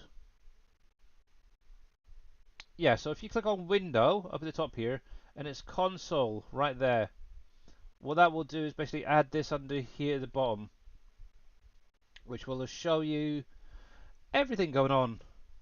So obviously if you get any errors or warnings, they will show in here. It's very cool. It's kind of like your log for your editor, to be honest. But yeah. Well, yeah, once you've got that added back on, just save it. And then what I usually tend to do is make sure to check any attachments. So this has got a fair bit in here. So just go through each piece, make sure that they all have the correct collision added back into it. Now sometimes you may find you might have to come further in and add it into additional parts. So obviously you've got doors right here. Obviously you come into here, make sure that that has those that preset on there. You got a garage door, you got to make sure that that's got the preset on it. Windows, obviously if that doesn't have it, you'll be able to jump into the building, so click on that. And then we've got one left right there. Obviously you don't have to worry about any of the illuminations, that's just the lights for when it comes on at night. You don't need to even worry about the winter stuff. The attachments shouldn't be too much of an issue. But obviously that is going to be chimney smoke coming out of them, so you could technically add in something later on for the smoke to show. But yeah, just carry on through. But then what I tend to do is go into the FS25 base game, go to data, go to placeables, go to brand list, and then what you want to do is find your production points generic. From there, grab any one of these. I tend to go with the bakery, and I'm going to basically drag and drop the bakery into the editor where I am right now. And obviously that is literally going to set it up, everything that I need to basically edit. The only thing I will need to do, first of all, is come into the visuals here, delete that, the visuals of the bakery and the props, get rid of that. But what I can do now is take that. Actually, I could. Yeah, I need both of them, don't I? We'll take that. All of that. We'll drag that down using the middle mouse button into the visuals, and it's pretty much set up.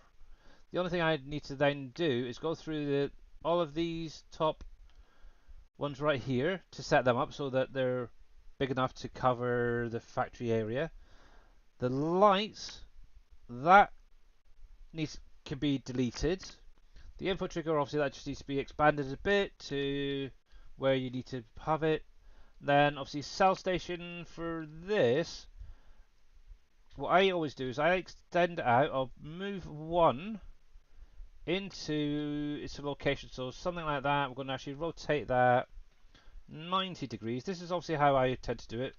I'm going a little bit quicker than I would normally. But once that is in place, what I usually tend to do is copy that. So hold down the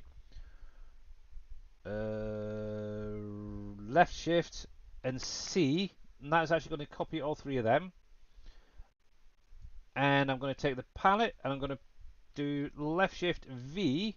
That's going to bring it across. The only thing I need to then do is rotate that 90 degrees, and obviously I need to bring this up to 2. And it's literally that easy. Do the same with the next two nodes.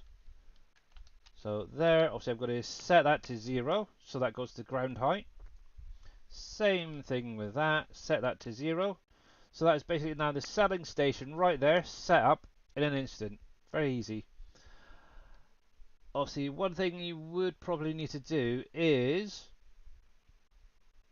move these, or what I tend to do, I've got my own custom one where it just has literally the corners that I tend to use.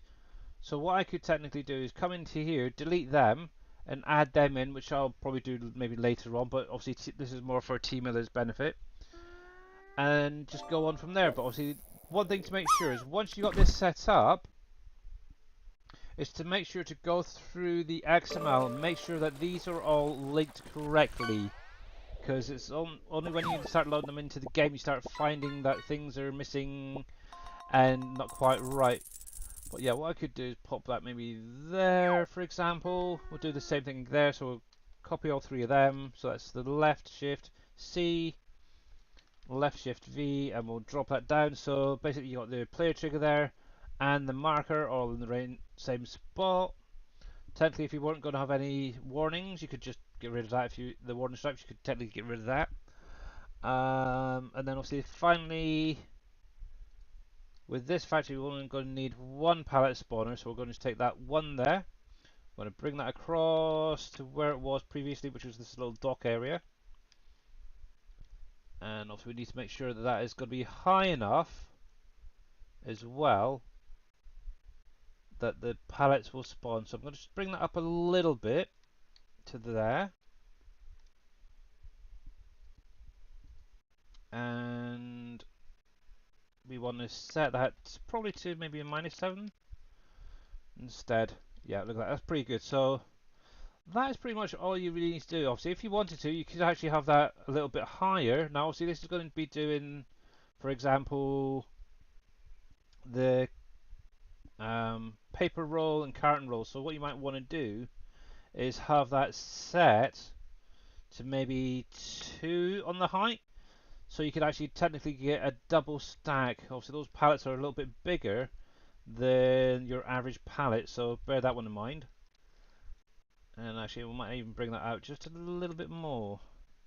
Maybe 7.5? Yeah, that's about right. So yeah, you could technically just set that up. So that is literally how easy it is. Now this here, the collisions, that's another thing that you'll need to look into as well. So the first thing is, you'll have a building collision for that original bakery right there. Get rid of it, don't need it. Obviously the factory now already has its own within the visual group. The only other thing right here is a tip collision. Now some people don't tend to delete these. Oh. I do. I don't like this particular one because it's a funny shape, to be honest. In one of the other factories, it might be one of the small individual ones, it's got a small square tip collision. That is usually the one that I tend to use. So if I minimize this just a sec and bring up the base game stuff again. So this is the base game stuff. If we come back a minute to brand list, we have production point small. If I open up one of them, say we'll take the small bakery one, we'll drag and drop that into here. I'm going to have a little look at something. We'll bring that across. Now this should as well have that collision nodes as well. One there, one there. Let's have a look. That's the building. There's the tip collision. So this is actually what I want. That little square right there. So what I would do is just drag and drop that into my folder or my building itself. Delete the rest of it. And then use this for that tip area. Now what I'm just going to do is rotate that to 90 degrees. and just put it where the unload area is. What that basically will do is it'll prevent you from overfilling the trigger. So you know how when with some factories, when you tip into it, you end up with that big pile of extra product being put on the ground, especially if you're using like a wheel loader or a bucket. This prevents that from happening. Just by adding that under the unload trigger helps so much. Now one thing as well is if you are converting a factory, make sure that the collisions are lined up with the building itself. Especially the tip collisions, because sometimes they can get rotated when being converted. So just double check them when you're going through it. But yeah, apart from that, most of that is fairly well there. Now, see if you when you're going through like your areas, what I would always recommend doing is come into create, go to primitive, go to plane. Obviously, that's then going to give you something to work with. So just expand this out that way, expand that out that way. Now, this is where the fun part begins. So what you can do is just move this a little bit to the left, a little bit to the right. You don't need to have too much of a overlap with this particular building. I think that should be fine on that side.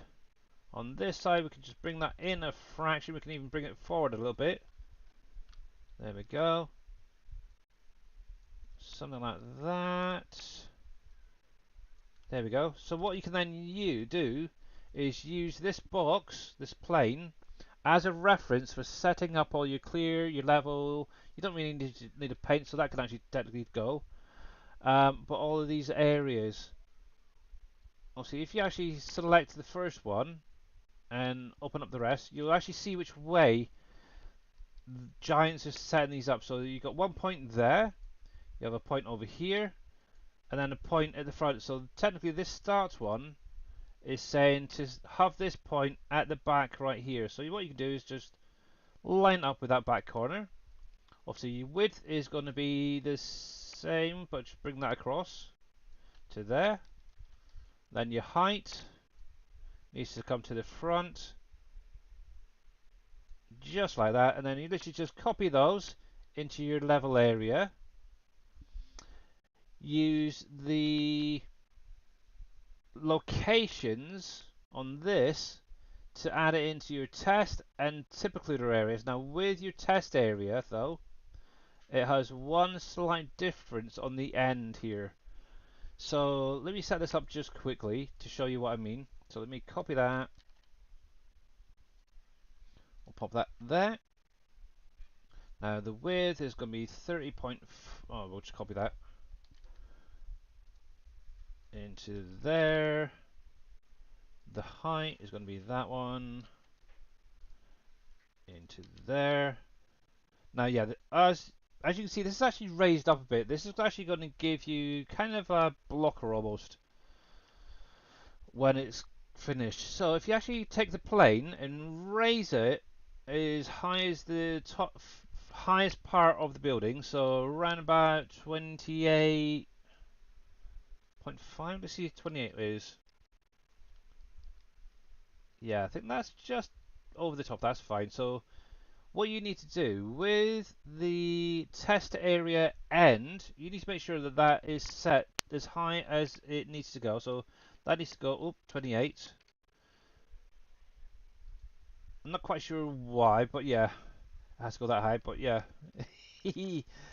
what the nice thing is, once your test area is set up, what you can actually do is copy these numbers in the same way as you've done before into your tip collusion start and end areas. The only difference with the ends is this one needs to be ground height, so just bear that in mind. But yeah, if you just actually read and look through your scenograph, it kind of explains where things need to go, which is kind of nice. But yes, but there you go. That's my little bit. But yeah, obviously, nice thing is, obviously, what you could technically do is go into the base game bakery generic XML and use that, because obviously most of it's already set up. So the only thing you'd need to do in here is obviously change the name, repath the image to whatever it's going to be, and same with the i3D right there. Obviously one thing you could do is change the price, but as you can see right here, everything is already set up. Obviously because I deleted that paint area, obviously I need to take that away first of all, but everything is set up for you to get going. It's kind of that simple.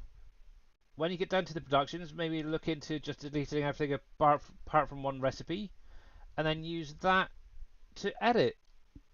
For anybody who's done any production XMLs, it's literally easy. It really is.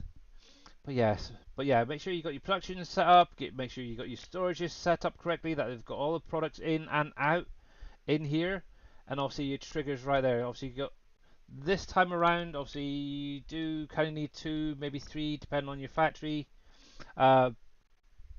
Unload triggers, as it were, in your cell station. So you got an unload trigger. That's so for anybody interested.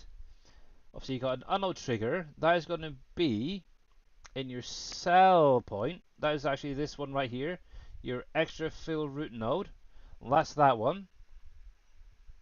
And that will allow basically you to tip stuff into the production. So it could be wheat, could be corn, whatever. Could be, I don't know, grass if you really wanted to.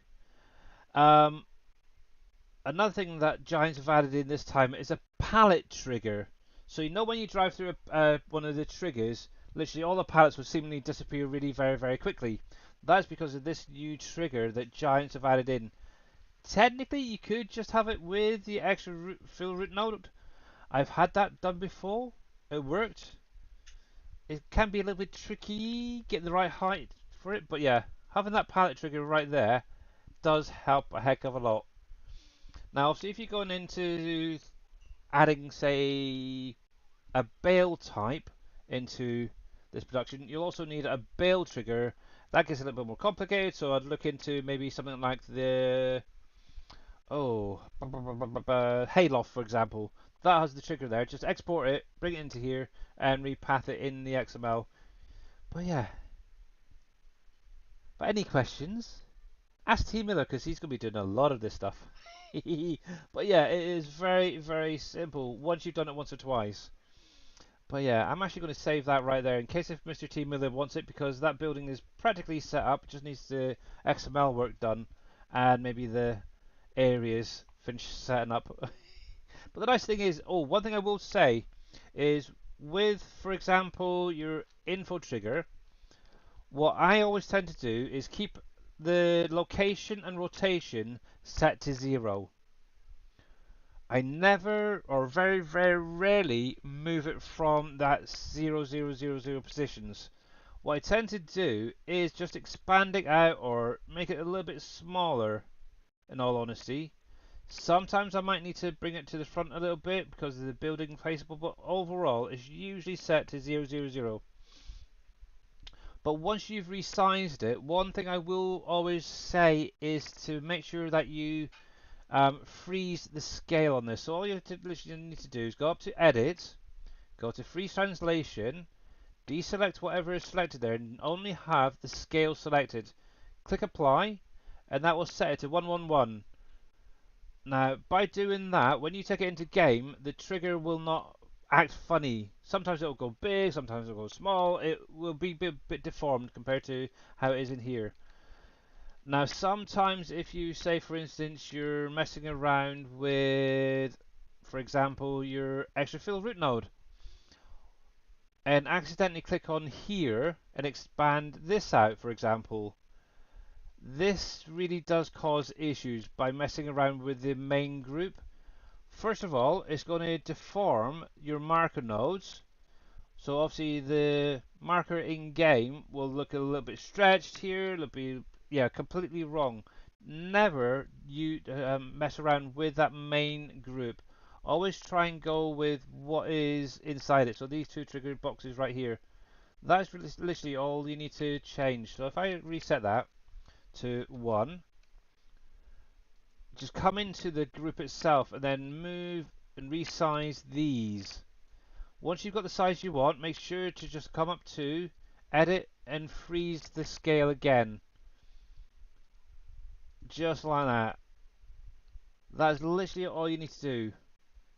You should never really mess around with these main nodes, because this is where things become very complicated. Now, one thing I've done by accident in the past is with the main transfer group, I've maybe edited these by accident without really early days.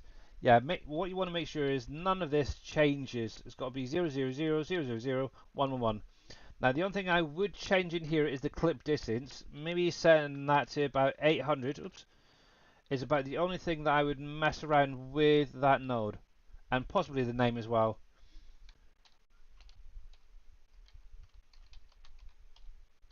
So that's literally the only two things that I would probably change on that part. But yeah, all the rest of it, you should really be just doing the actual individual triggers themselves, the boxes. Obviously that doesn't need to be changed, but yeah, that's pretty much set up how that needs to go in game.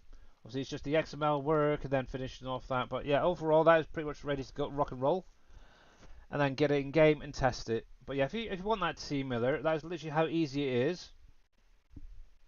But yeah, I don't mind sending that over to you as well if you want it.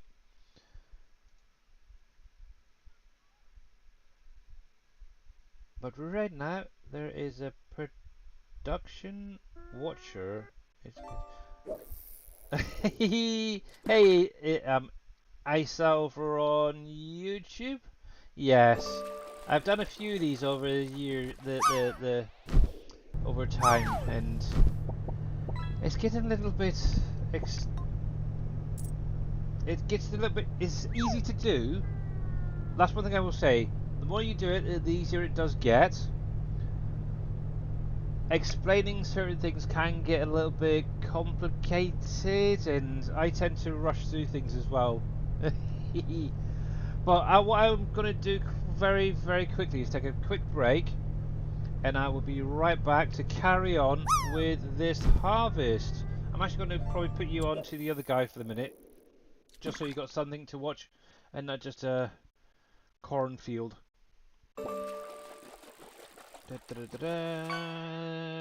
Where is he? I think he's actually almost done. There we go. Yeah, oh, typical. He's on his last little bit, but I will be right back, guys.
Okay, I am back.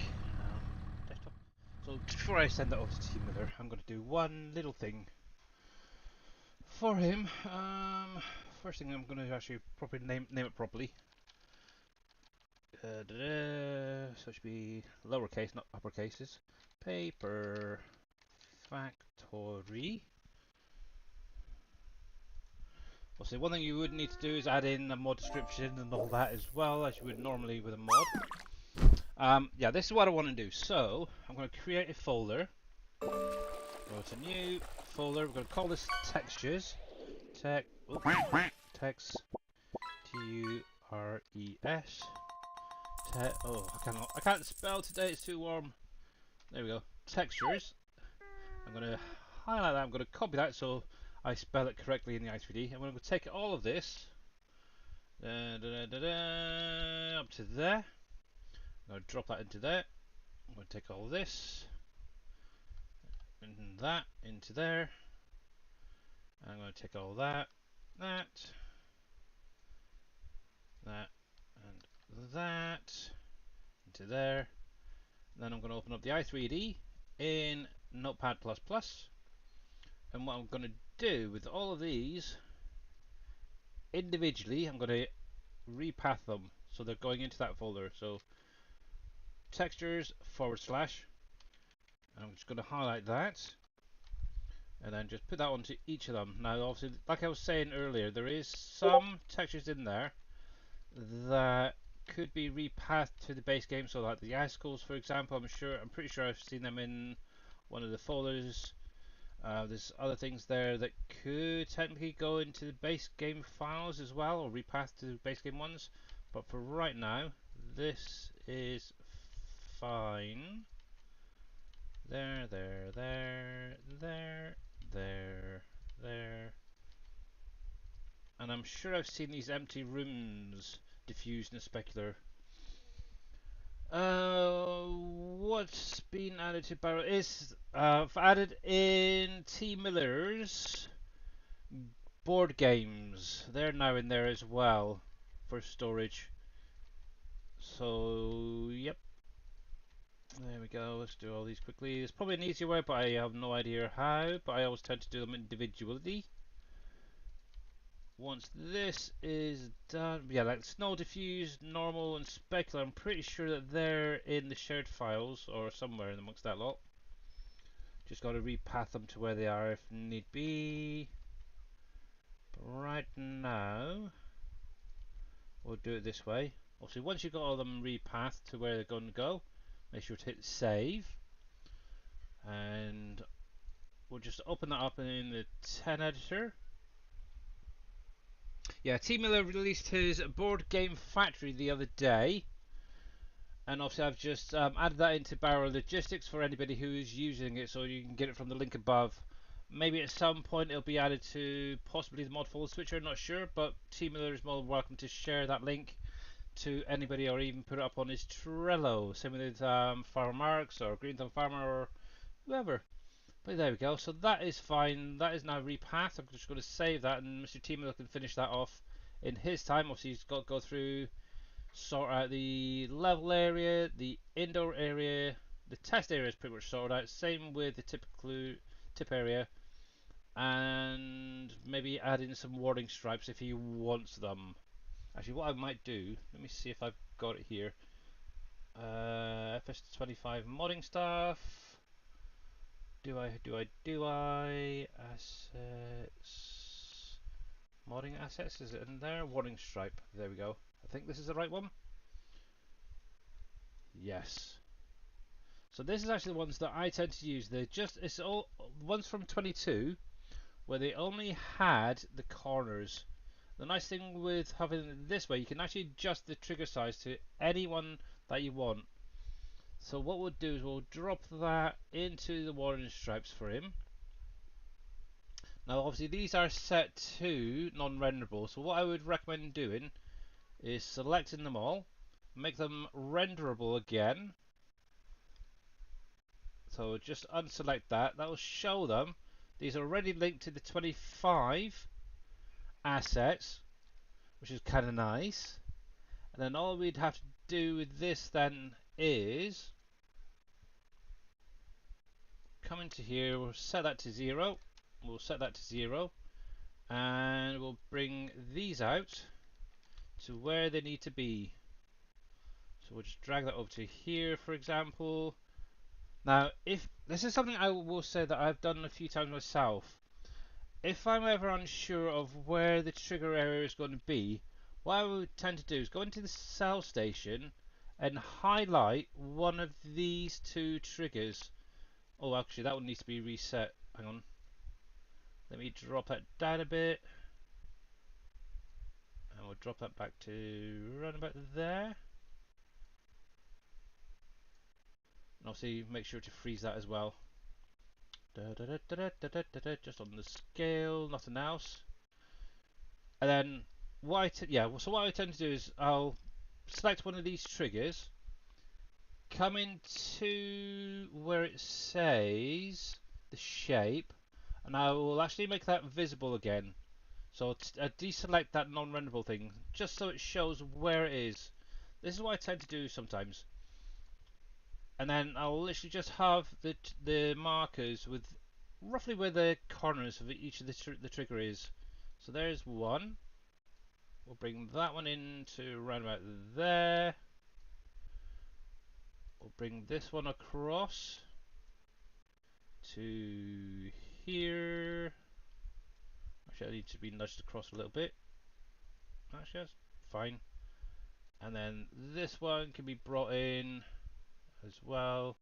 If I can select the right one, there we go. To roughly there.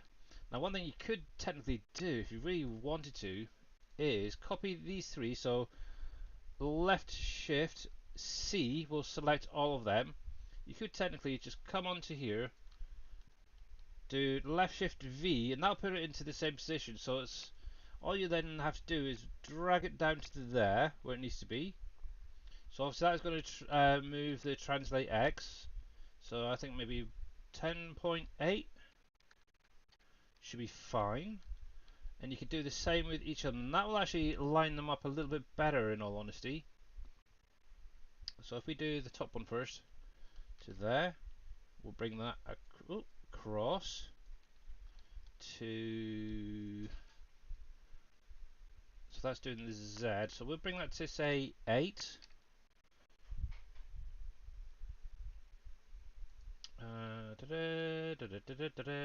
Well, if we copy that one there, and we'll put that onto there. Now, if you ever want to know exactly how low that is, if you actually just wiggle the red one, you'll see that it changes the trans X. If you come into that previous one, which is 2, so it's going to be 10.8 on that one. So we change that to 10. Hang on.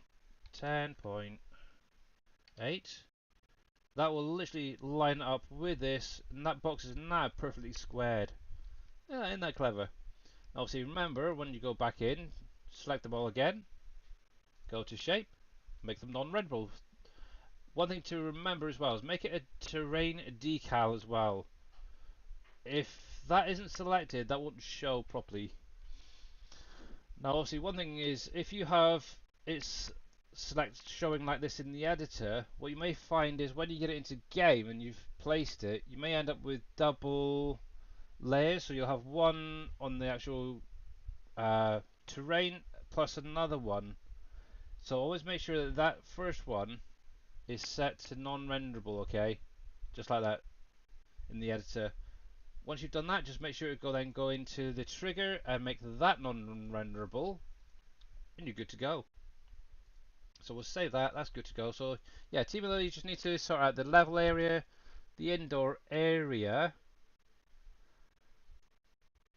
and yeah, also make sure to delete the plane and then the XML will work. And that should be good to go. And let me just double check something. So warring stripes, so right there. So those stripes that I added, which which are these three here, point straight to the dollar data shared folder warning stripes, which is where they are in the base game, which is kind of cool. So there you go. Actually, what I will do while I'm at it,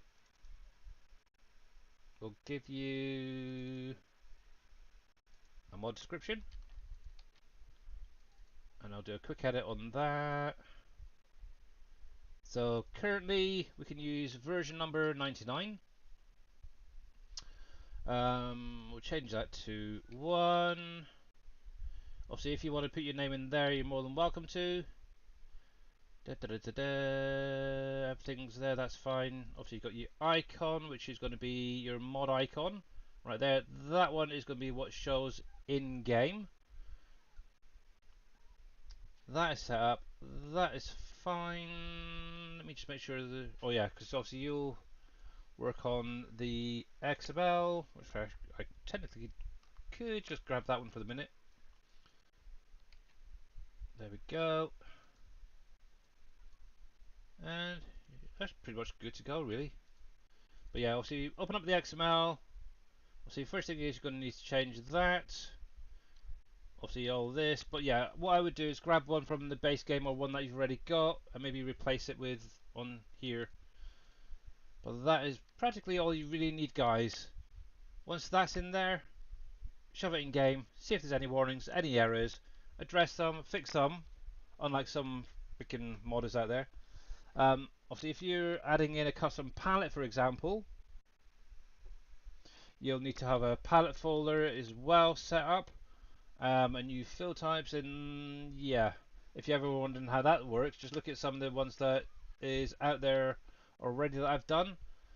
And yeah, or even the ones that Team Miller's done, Green Thumb Farmer. I don't think actually Green Thumb Farmer's done any productions, but yeah, we're going to zip that up for Mr. Miller, and I will upload that for him to grab. Google Drive, because I don't think my Discord thing's going to work any good. That video can go. Move that one to bin. My tanker is now on my Trello, so that can go. The silo, that was for, yep, there, okay. Right, there we go, that's uploading. So yeah, Mr. Miller can work on that in his spare time. And yeah. Just waiting for this to finish uploading, and then we'll get back into the game and do some work. But yeah, to be honest, it's very simple. Now, when you have, say, a custom factory like the ones that's on here, I've set them up in very much the same way I've just done that paper factory, to be honest, when converting them over. I've exported them from 22 with all the files, then just relinked any shaders to the 22 versions, or the 25 version, I should say. Now, some of them have been a bit tricky, and obviously the shaders, some where they were using like a vehicle shader, for example, when you bring it into 25, it may have that little checkered box with a 256 thing on it. One thing to try first of all is link it to the 25 decal shader in the editor. You might find that that little texture disappears and corrects itself. Yeah, that was a little thing that we've found out, especially Mr. Green Thumb when he's been doing his stuff. So yeah, bless him. But there you go, Team Miller, you can finish that off, and hopefully that'll be out before you know it. Let me sort my windows out very quickly. There we go, there we go, there we go. Oh, Mr. Farmer Trucker's doing a bit of 7 Days to Die in Discord. There we go. But yeah, if you need any more help, Mr. Team Miller, you're more than welcome to ask. But one thing I would say is look at your production cycles and maybe keep them quite low, because it can cost a fair bit. I've noticed with your crop distribution silo has got quite high cycles, and obviously with the cost on top of that per product, it gets very, very, very expensive, to the point I'm actually thinking about removing it now. But anyway, there we go. Right, let's have a little look, see how he did actually, because one of the things I always find with the hired helper, when it turns around, it can miss a few rocks. So I just want to see if it got all of them. Let's see. Yes, you can just see right there. There's a few that's missed, and there's a couple at the top. So we'll grab them. It's not a big deal, but it's just me being a pain. So we'll grab these. And we'll get this unloaded because we are up by the mine, so we'll get it put into the... Actually, there's not much there, but we'll get it put into the crusher, and that could be used to make my lime and such. Here we go.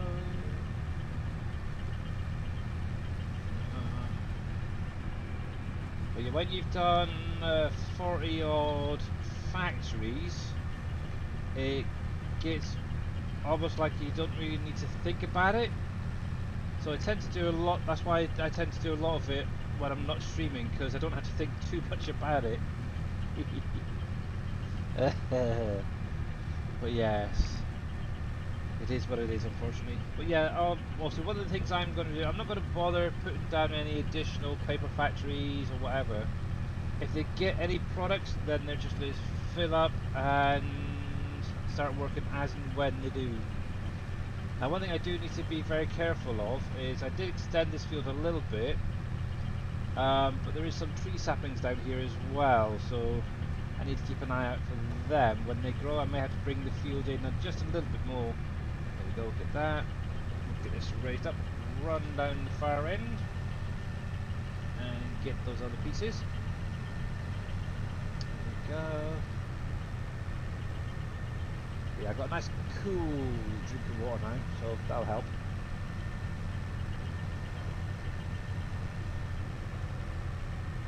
But yeah, I will say, I'm not the greatest at showing things off or explaining things, but I do try my best.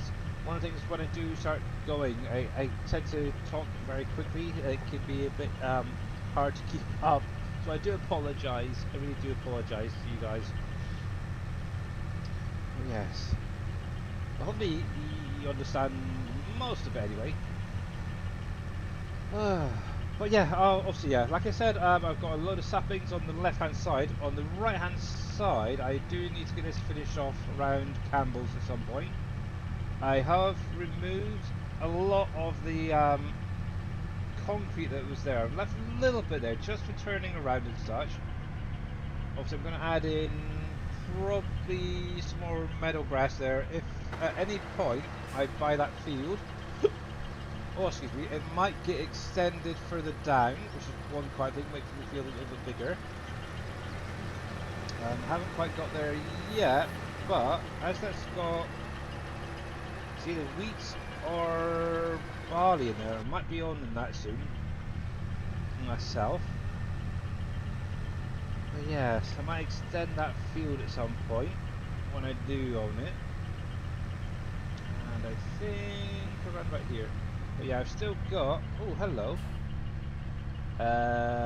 Mr. Hired Helper, you've missed a whole bit. What in the heck? Okay, he's fired. He said he was finished. He said he was finished. Don't worry, we'll get back to the combine in just a sec. We're just going to go grab my plough. Actually, I'm going to have to do it the hard way because that's a heck of a long way to run. But yeah, let's see. You are a bad hired helper. Have you actually done all this field? You better have done. Yes, looks like you did. Ah, dang it.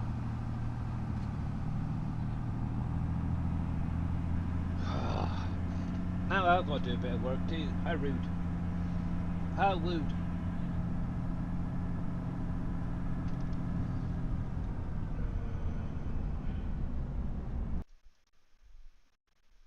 It looks like YouTube could... Oh no, it's pretty much refresh there, it's fine. Sorry, I just had to refresh my YouTube feed there. It was a few minutes out. Here we go. Yeah, we'll go this way, I think.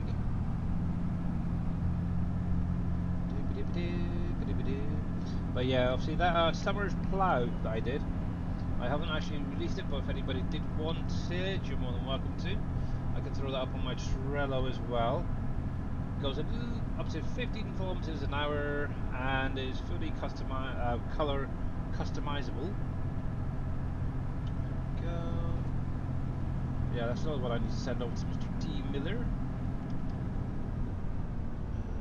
Why is that? There we go. Actually, what I'll do is there, media fire.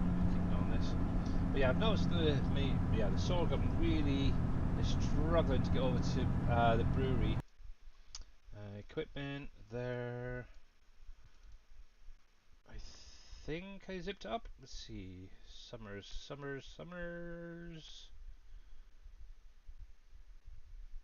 Summers Plough. Bam. There we go. We'll upload that. Actually, I do kind of actually like it. It's a good size. It doesn't take forever. So I've been using the one that Darius did, the little horse plough, and yeah, that was taking forever. So now that I'm getting bigger and bigger fields,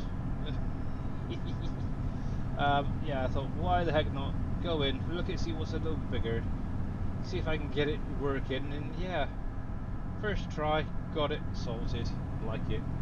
I've always had issues when I've been doing like a conversion of a cultivator to a plough. Yeah. Let's grab that. Now this is not going to be up on my Trello quite yet, but for anybody who does want my little Summer's Plough, there is the link. Obviously, if anybody does have, like, say, Vikings one, what you could always technically do is just rename the folder so it matches Mr. Vikings, and you never know, you might find that it updates his instead of mine. I don't mind that if you want to do that. Yes, I know Mr. Actually, to be honest, it's very, very easy to make it color selectable. It's literally add two things in. That's all he needs to do is add two things into the XML and it'll work perfectly fine. But yeah, what I'll do is I'll put that plough up on my Trello later on, once I've finished, for anybody who wants to use it. There we go.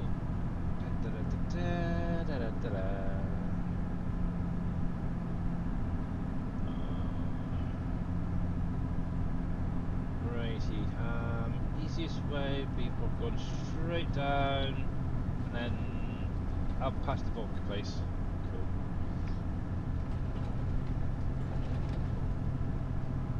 I'm actually now debating on moving the brick factory. What I might do is get it to run through whatever products are in there at the minute,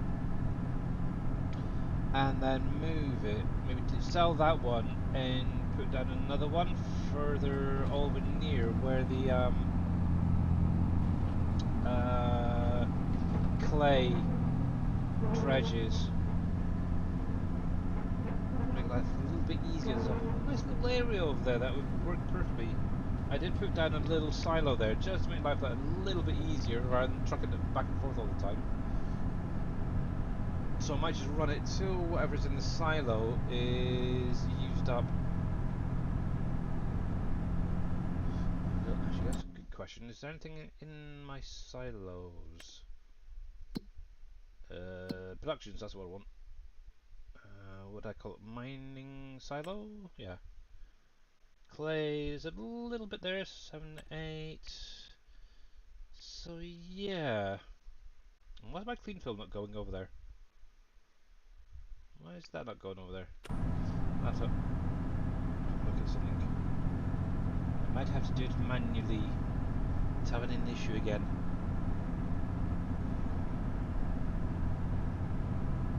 Yeah, I'm wondering now that I think that's what could be the issue. I've got so many productions that's running and distributing all the time. I'm wondering if that's preventing other things from distributing as well. I might have to go through all of my factories again.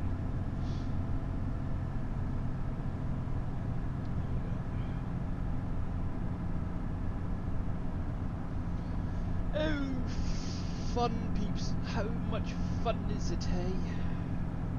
Don't you just love this game? But yeah, I really did not realise I was spending that much on the productions. Oh my goodness, what was it, 15 million in 1 month? Holy crap. That's bonkers. It really, really is bonkers.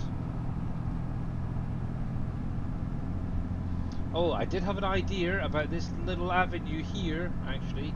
See, that is the original place for Truffletopia. I was actually considering removing all the trees and putting a big pig pen in there, and then adding some more trees back in. I think that would work. I think that would work. It'd be like a salute to the old Truffletopia.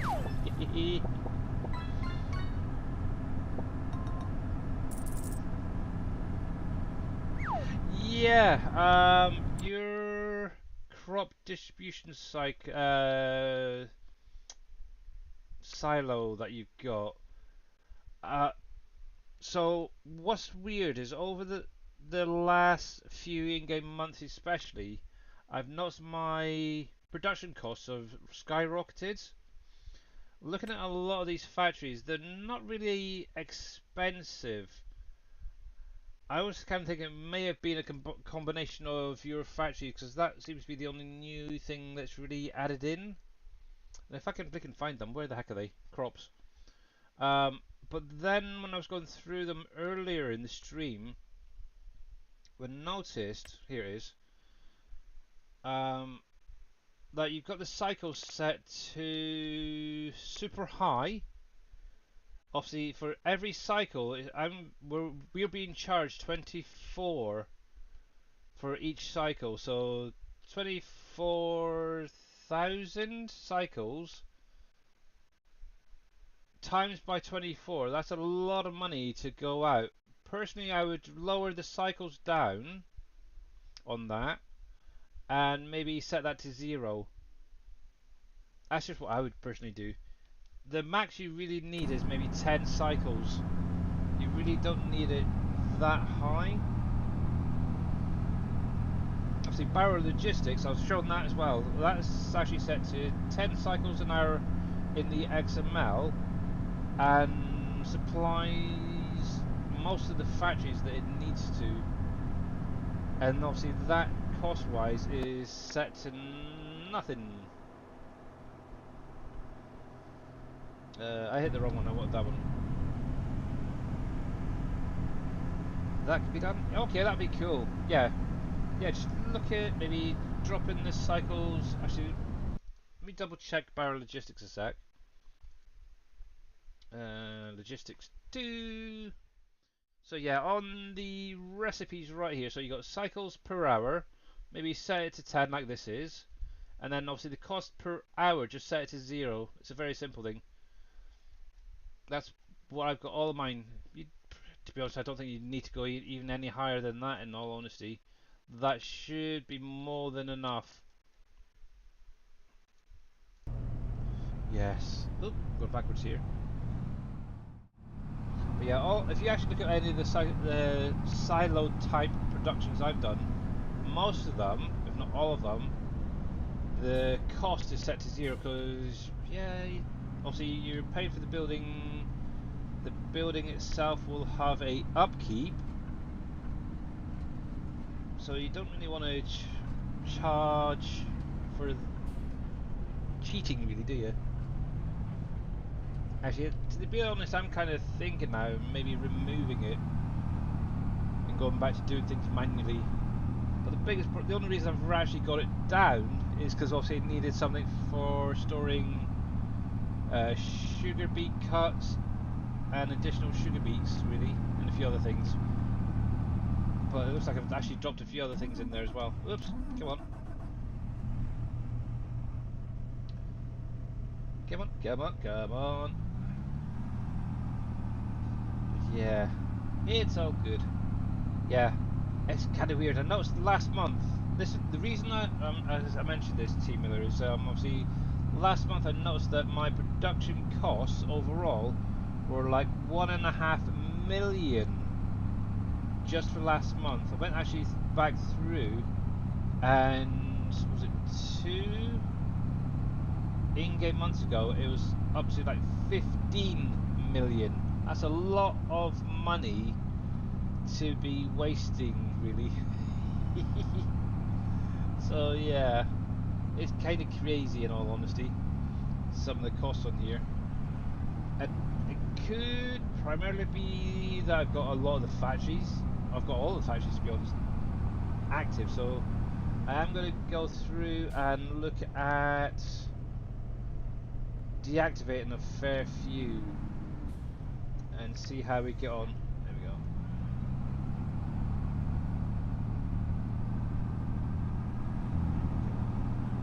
The farmer's market has a high production cost as well. He might be happy to get it changed. Yeah. Oh, Farmer Marks has, yeah. Yes. That could be why he's also in FS15 these days a lot. Actually, I haven't seen Farmer Marks. Where is Mr. Farmer Marks today? It's crazy. I don't think he's been in yet. It's not good. I'm too used to Mr. Farmer Marks coming in and saying, "Hi, how you doing?" and doing tons and tons of fishing. Maybe he's just taking the day off. He said he has something to do today. Oh no! Oh man! Not good. Not good at all. Right, there we go. That's fine. There we go. But yes, it has definitely been interesting to see PB County, not PB County, PB Rivers, the FS15 version, that's for sure. You've updated your silo and trailer. Oh, much appreciated, buddy. Much appreciated. That'll hopefully help. Yeah, I'm just kind of thinking mainly about trying to reduce costs now.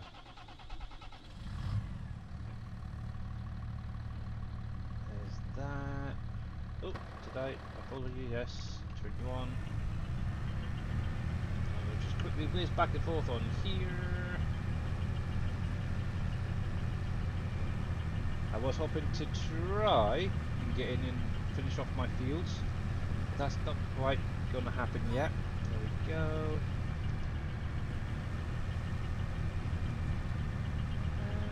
Pub, we're on to 1. Yes, we are good. Oh yeah, I've still got to go along this wall, by the way. I want to plant a load of tree saplings along there as well. It's just getting the time, it's terrible. Maybe a winter job waiting for me there.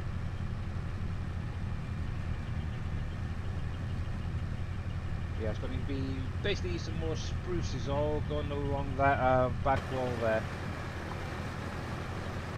With any luck.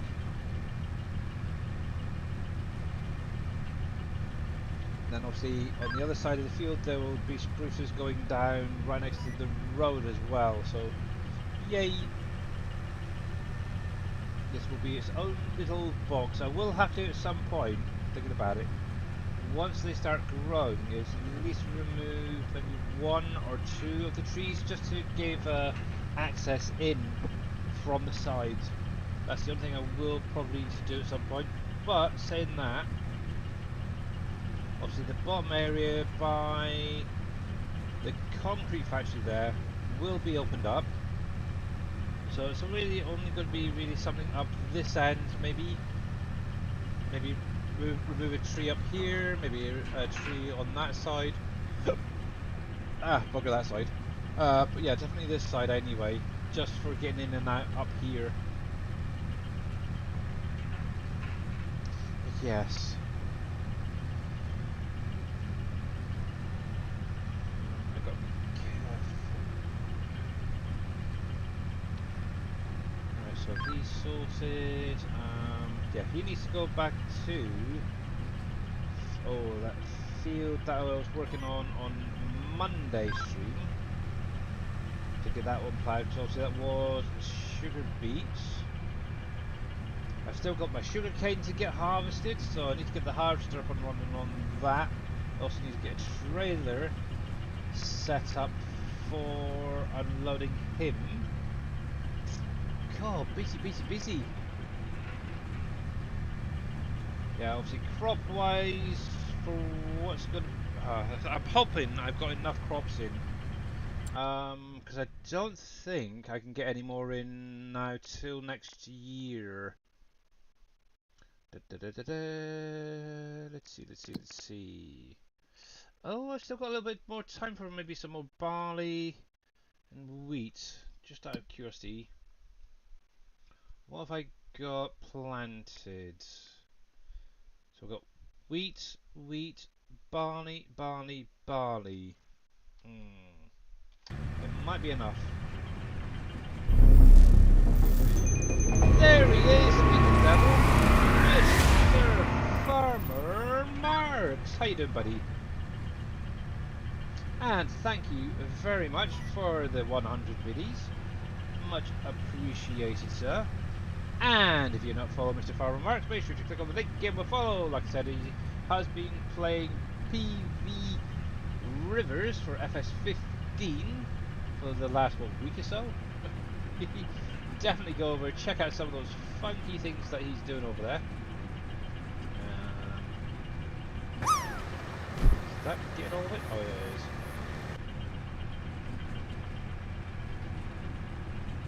Getting like weird textures. It's sort of changing there, but then it's changing back to cloud state. Oh, that's weird.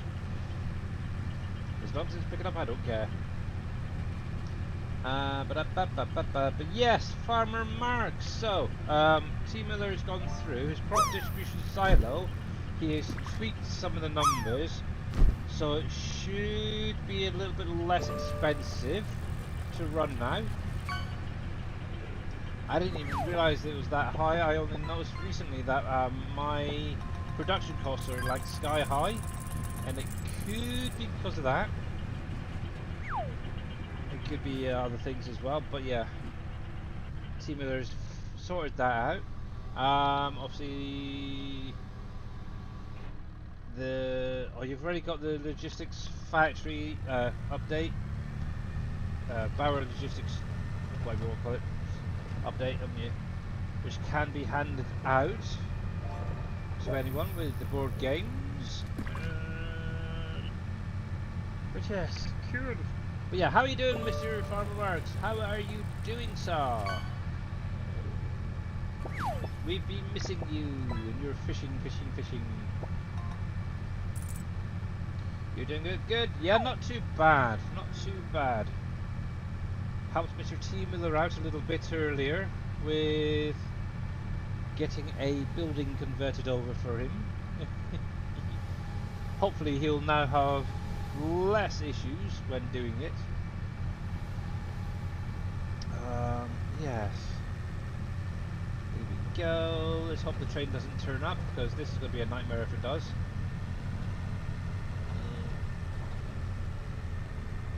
Yep. See, this is something else I would love to add. I keep going on about things I want to add into this map is barrier system. One thing that seems to be missing as well, where the roads are and the trains. It'd be nice just to have that barrier system there to stop you from going through, as it were, when a train is coming. I have no idea how that's even set up, but that would be kind of cool in certain areas, like obviously up here, further down as well where Campbell's is, would be quite a nice one there.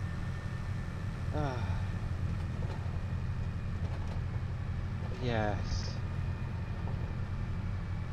Just a little things is all I can say. And at some point I need to get my lime taken back down to the main farm. But there you go, Mr. Miller. I did say I had a John Deere. There you go, the only John Deere on this save game. I did go through and got the RX, even though it's a little bit blurry. It is the John Deere 6R. The 6R 250. So yes, this guy lives up here in the mine, and I unload into him using a wheel loader.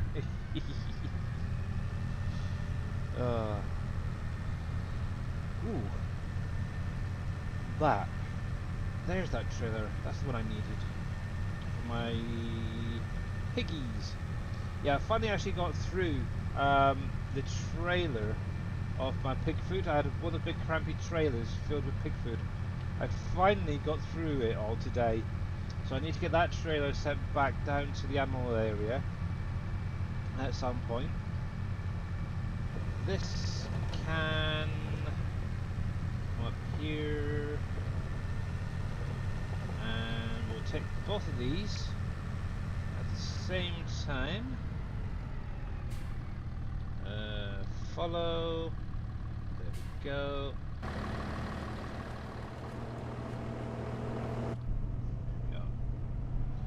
And this can now go.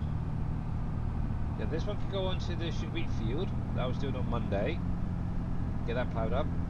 And the dude behind can actually go over the bridge and start on those other two fields. Get the stones picked off of them. Yay. Now we can get back to the combine.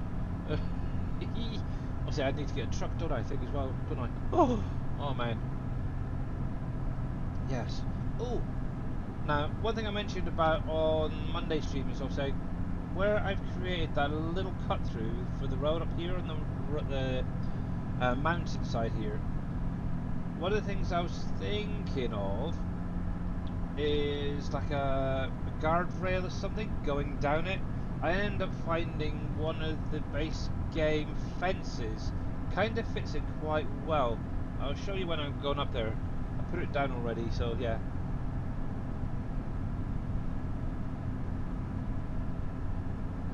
So Billy, you're mod the fertilizer mod. Where do you take the stuff out? Which one are you on about? Is it the one that makes fertilizer, so like solid fertilizer, liquid fertilizer, or the silo for fertilizer product? Obviously, if it's the fertilizer product one, you cannot. It's distribution only with that one. The silo, yeah, you can't take any products out of there. It's set up to distribute to places like the the orchards, stuff like that only. Because technically, there's no such thing as a fertilizer product. I could have suppose add it into like the liquid category, maybe. But yeah, it's a distribution only, basically, that one. But there is a trigger there for unloading direct into it as well, in the front, by the way. But yeah, how you doing there, Cryo by the way? But yeah, there you go, nice little wooden fence going down the side there. It just seems to work for me personally. I like it a lot. So yeah, it's almost like it's been there forever. The only thing I do need to do is go through maybe a little bit of paintwork in places, but overall I'm happy with the slope itself. I was driving down here earlier and I'm going to make this road a little bit more narrower. It's a little bit big, unfortunately. But yeah, obviously the nice thing is this is obviously going to end up being one big grass field there and a big grass field there. But yeah, if I come into here, oh, that one. Where the heck did I put it? Silos. Normal silo. But yeah, this one right here, it's distribution only, but on the front, so where that little arch piece is at the top, right down the bottom there is an unknown trigger to put products into it only. From there, obviously, you've got to set it to distribute, and it'll go to wherever it needs to. It's just to help. It's kind of like a buffer between the composter, the fert makers, and stuff like that, to convert the products in here to then send them over. Yeah. Actually, if I do. Actually, I don't know if it's going to show it. No. But yeah, there should be a trigger right in the front there to unload into if you're doing it manually. Yeah, that might be an idea actually. Add it to the liquid category, then put it into a tanker. Didn't really think about that previously.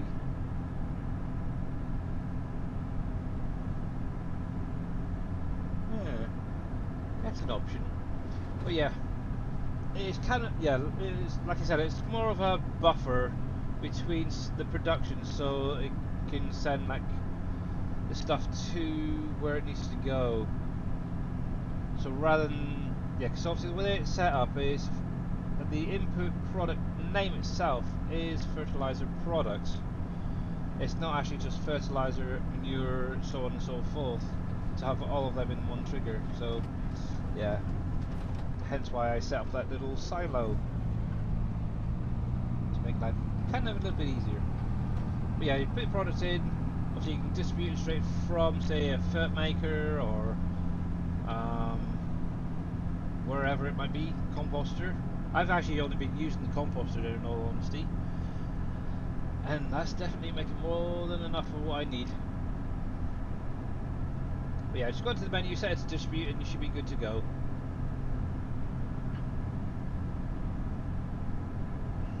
But yeah, if I remember rightly, it's very close into the building as well there, Crywise. So if you are unloading stuff into it manually, yeah, get a little bit close to the front of it.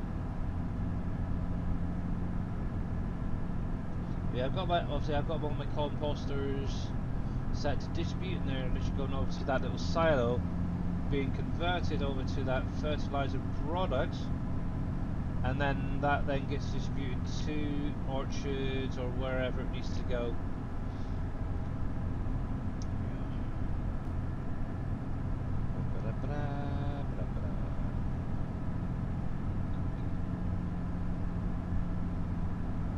Yeah, I'm going to have a look at the clean fill as well.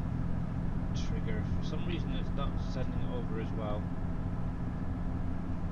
from my little silo. It was originally, but I don't know why it's not now. So where's the storage for solid fert? Where do you store solid fertilizer? Good question. I tend to just leave it in the maker, in all honesty.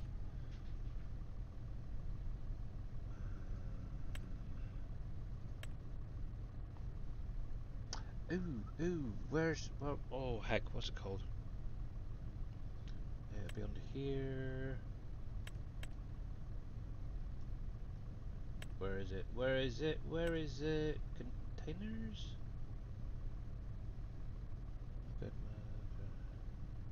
That would, well, you got that one which would take liquid fertilizer. But yeah, solid fertilizer, I tend to just leave it in the actual maker. Yeah, Greenstone Farmer, thank you, Farmer Marks, has a little silo pack on his Trello that can hold solid fertilizer. I keep forgetting about that. Actually, I want to get that because I want the lime one. Forget about it. Yes. Yeah, if you're ever stuck, just ask Farmer Marks for a mod. He knows most of them, even the ones that are naughty. And at some point I do need to get in and do some weeding as well, I noticed. Oh, excuse me. Here we go. You are fine. You can carry on. You, on the other hand, you can come with me. Hopefully before this dude crashes into his.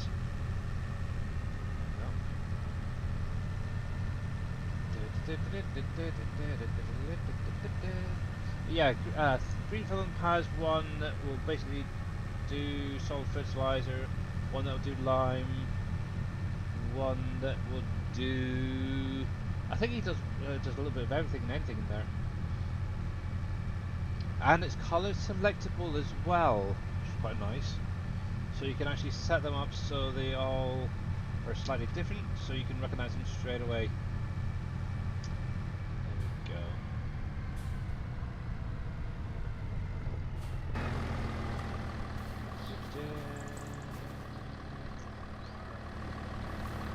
But yeah, should we have a little look at what Mr. Green Thumb has on his Trello, guys? Trello. Green Thumb Farmer. So we have a roller coaster. We have a mineral feed mixer. We have a grain silo. We have a mining silo. We have a Green Thumb Farmer's ferry dock. Very handy for those early days when you're having to use the ferry. Drive-through shed pack, very useful for those bigger pieces of equipment. Hint, hint, nudge, nudge, and color selectable. We have a Green Thumb Farmer herbicide and fertilizer shed right there. This is originally created as a plain hanger, but yes, can be used for anything. We have the Nexat shed there. One sec, I'm going to sneeze.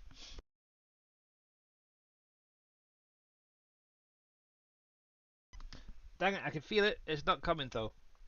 Let's see, we've got the combine headers, obviously converted from 22 over to 25. Poplar pack. Yeah, not interested. No, no, no, no, no, no, no. Yeah, so this one, I believe, right there. Stores fertilizer, seeds, lime, road salt, mineral feed, and TMR poplar and snow. So that's the one right there. Let me copy that. We'll drop that in chat, and there you go. And I'm actually going to grab it while I'm here. Now, one thing to remember is you will need the Thunder's design kit if you don't have it already. All you literally do is click on the link right there. That'll take you over to Thunder's itch.io. You can click on download now. Obviously, this will pop up. If you want to donate, you're more than welcome to. Pop a little bit in there and finish it off if you want to. If not, you can just click on the no thanks. Just take me to the download right there. When you get to here, all you then do is click on download if it doesn't do it automatically. It will download into your folder. Make sure to move that into your mod folder along with this mod. This will also need Green Thumb Farmers store category if you don't have that already. Just click on that right there and then download and move that into your mod folder. Obviously, I only need this one right here. We'll do that, and we're downloaded already. Look at that. Quick and easy as that. But yeah, obviously, you got this one right here. Obviously, you got one that will store grass, hay, silage, straw.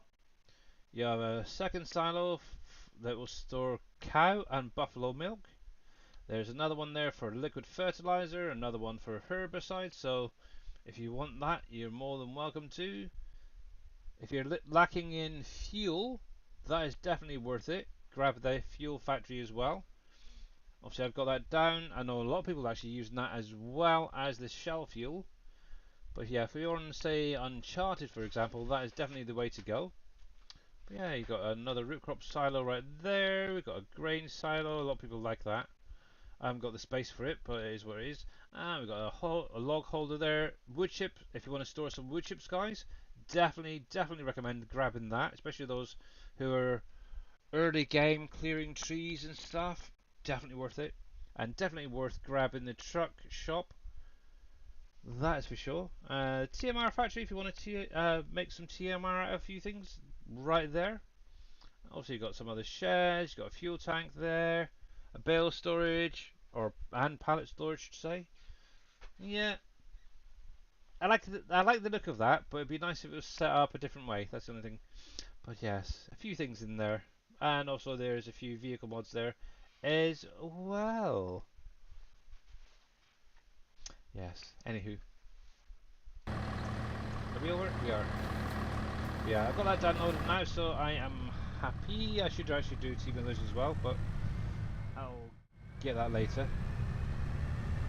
And you couldn't wait 10 minutes, could you?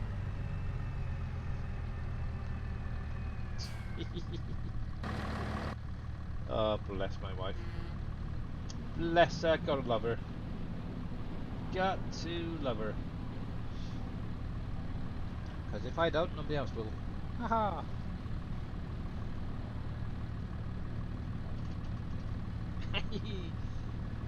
Everybody loves you, you know that. Yes, they do. Hey, Joseph, how you doing over on YouTube? Welcome in, buddy.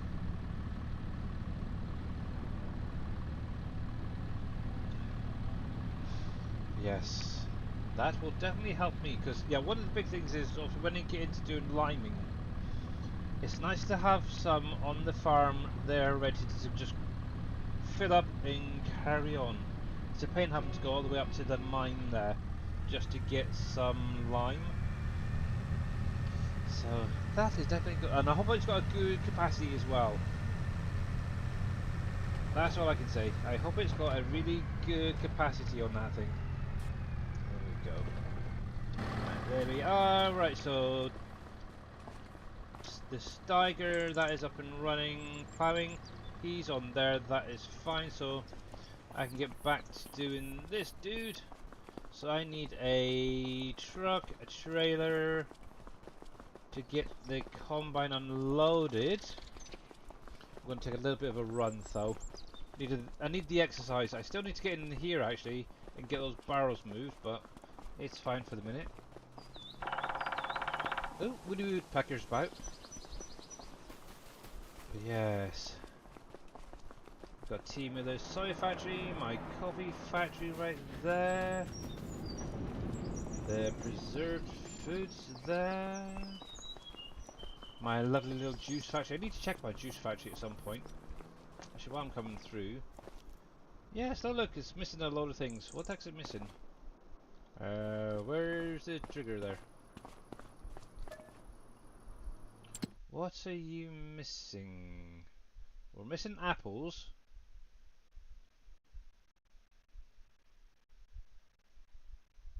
So anything with apples, that's going to be a pain. Why have we not got any apples coming over? But we've got apricots, they're fine.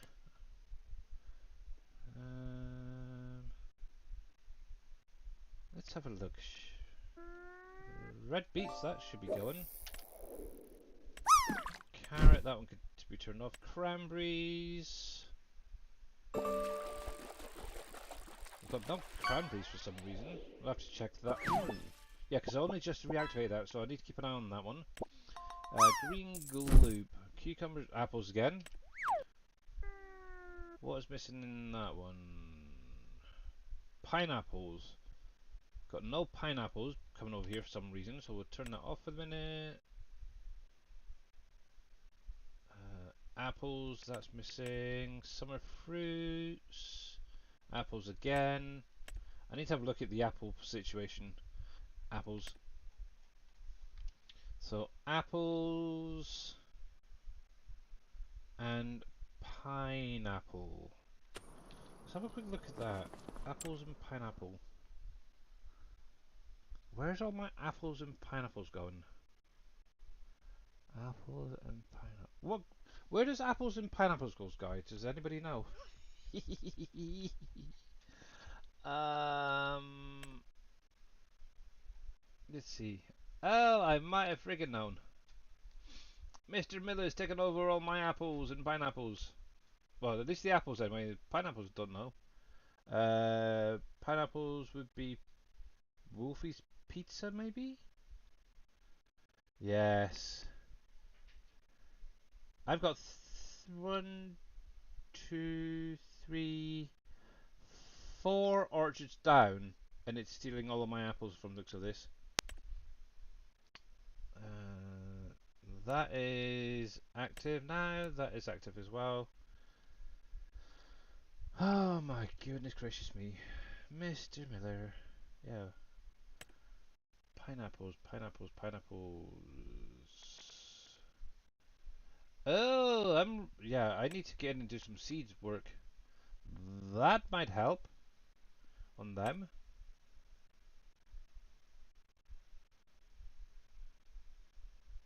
Fertilizer product is full, full, full, full. They're just slow.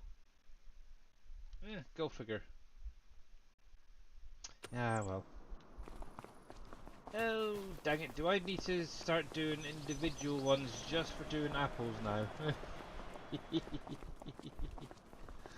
I think I may have to adjust the production costs for the farm supplies. Yeah, maybe. Yeah, if that's set high, that is going to be very costly. Hello, Mr. Farmer Marks over on YouTube, by the way. I see you there. So where is the storage? Oh, I've got that. I think I may have to. I've got that. Apples to Augustus pies. Yeah. Am I going to have to start doing things manually again?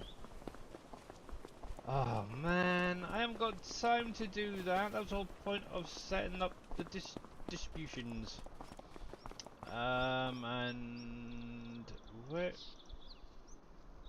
is my green trucks? There's one up there. Green man truck. Where's green man truck?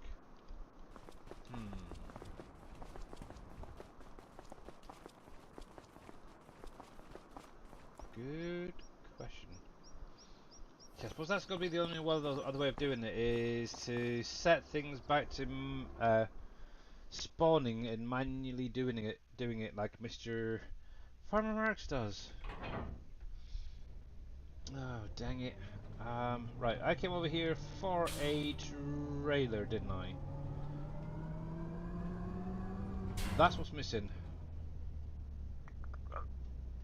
My green crampy trailer is missing from over here, and the man truck. What was that being used for? What did I use that for? I cannot think, I cannot remember. Where did I have that last?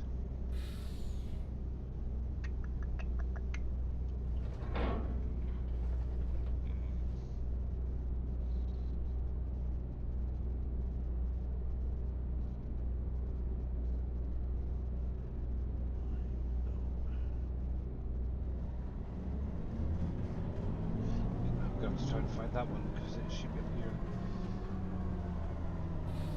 But this trailer will do fine. And obviously, remember guys, red and green should never be seen except from top of an Irish green.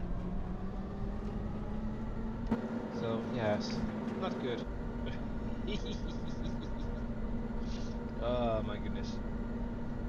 Oh my goodness.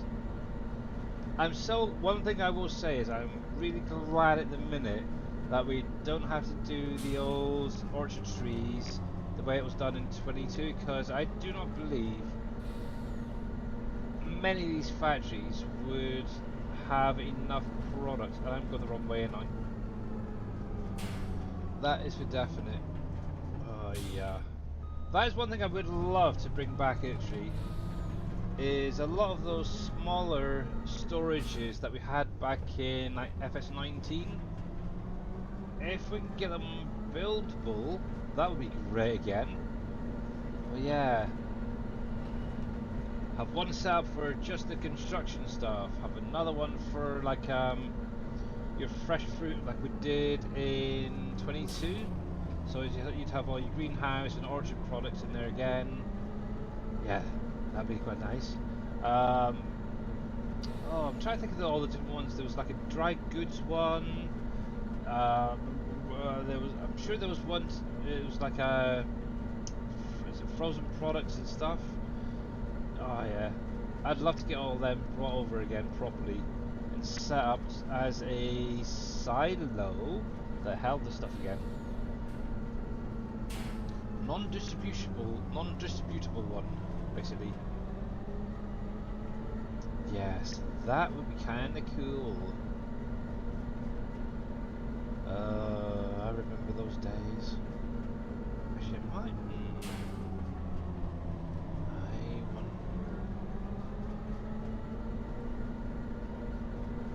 I might be able to do that actually. Not the maybe not the buildable part quite yet. But I could set it up as a silo that has some palette visuals already in there.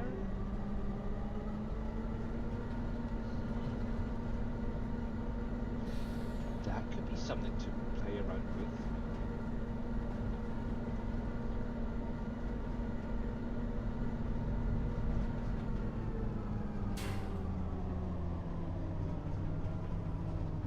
I don't know, what are you guys' thoughts on that, thinking about it? Would you be interested in a storage like that? For primarily stuff from like the greenhouse. Then again, pallets, that's going to be the problem, thinking about it. Can't spawn the pallets out of the silo yet. But yeah, having like all those individual silos back, would that be something you'd want in maybe the future?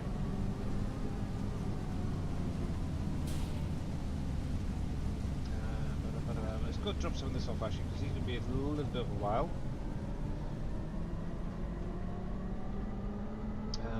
Let's see, probably green thumb farmers storage first of all.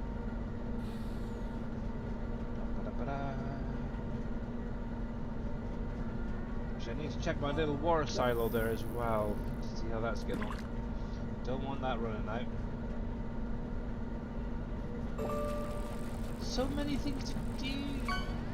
It's not good.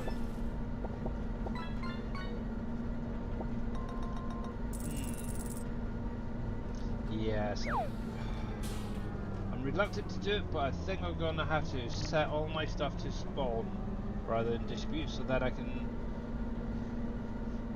see where things are actually being sent to, or delivered to, should say.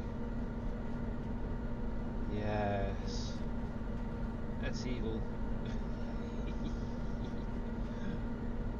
The only reason I had them set to distribute because it wasn't too bad on the cost, but now I'm starting to think, yeah, I'm gonna have to do that. I think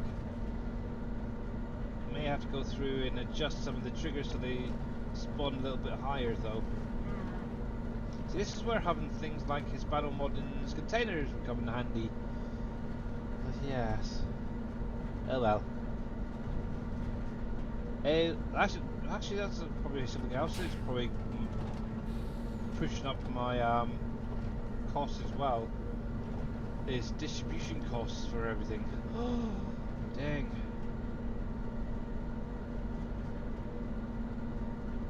But then again, I don't think Farmer Marx is distributing much himself. He's doing a lot of the moving himself. So yeah. Yeah, where are we going? I remember. Last little job before we jump off. Here we go. Just to get this unloaded into Green Thumb Farmers fuel production.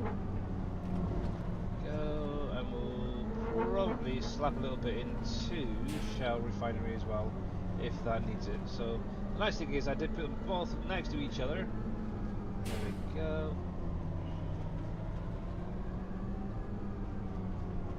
Because without fuel, my Goldmaster's shut down. Oh, is that going to take all of it? It did, holy crap. How much does this thing hold?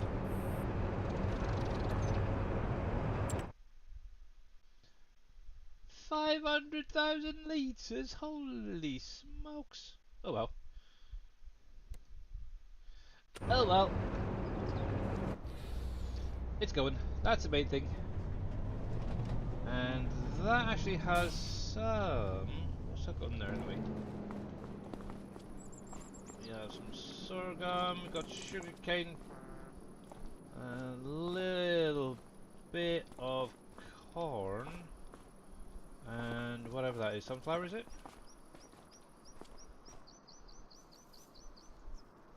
Well, according to that, I've got no corn in here at all. Or not much anyway. Nope. Right, you should be active. You should be active. You should be active. Okay. There we go. That will do. That will definitely do. Hello, dear. Yes, it's just one of those days where I kind of feel like moaning about things. I do apologise, guys. Alrighty.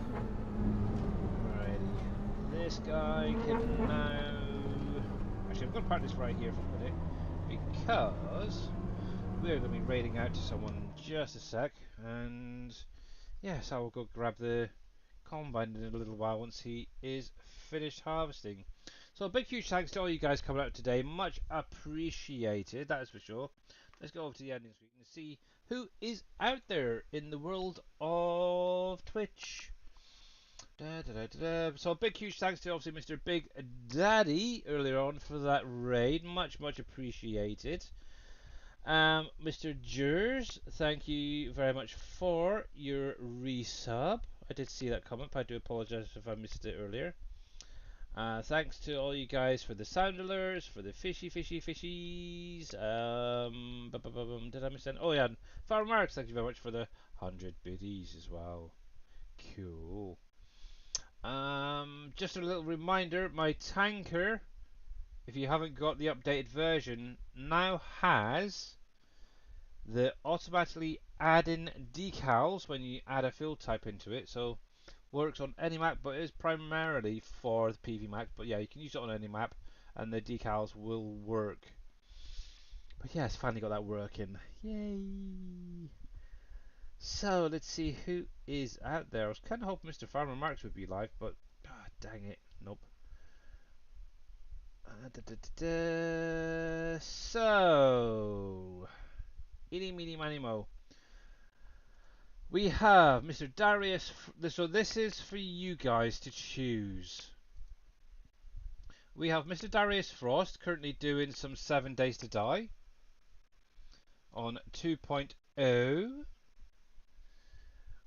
Obviously he's an SGA member, so nah. Sticking with, because obviously I do prefer the farm sim thing. So we got Mamadou. We have PJ Trap, Truckin' J. All doing a little bit of farm sim. Let's see, we've got Mamadou is probably going to be on this map. What? Yep, looking at that, she is on PV Rivers. Got road. We have, oh yeah, PJ is back on our Frisian Marsh 4X map. Truckin' J is just actually starting, to be honest, so. And I think, if I remember rightly, he's on Judith Plains map. Yes.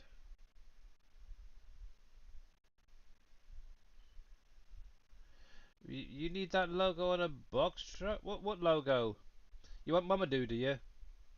Okay, so Mr. T. Miller and Gabriel Paul both said Mamadou, so yeah. I was thinking that too, because obviously PV Rivers Remastered. She's playing PV Rivers again. It's great to see her live. Love her. Okay, done. You twisted my arm, guys. You twisted my arm. And that wasn't very hard, was it? So let's get this up and running. There we go, there we go, there we go. We will start the raid. So obviously I will be back on Friday for the final time this week on PV Rivers. Just to remind you, as of next week, I will be going back in time. We're going to be starting off on Monday doing some PV County in FS19. So yes, next week, which will be fun. But anyway, have a great rest of your day, guys. Let's go over and say a big, huge hello to Mamadou. And I will see you again very, very soon. So, bye for now.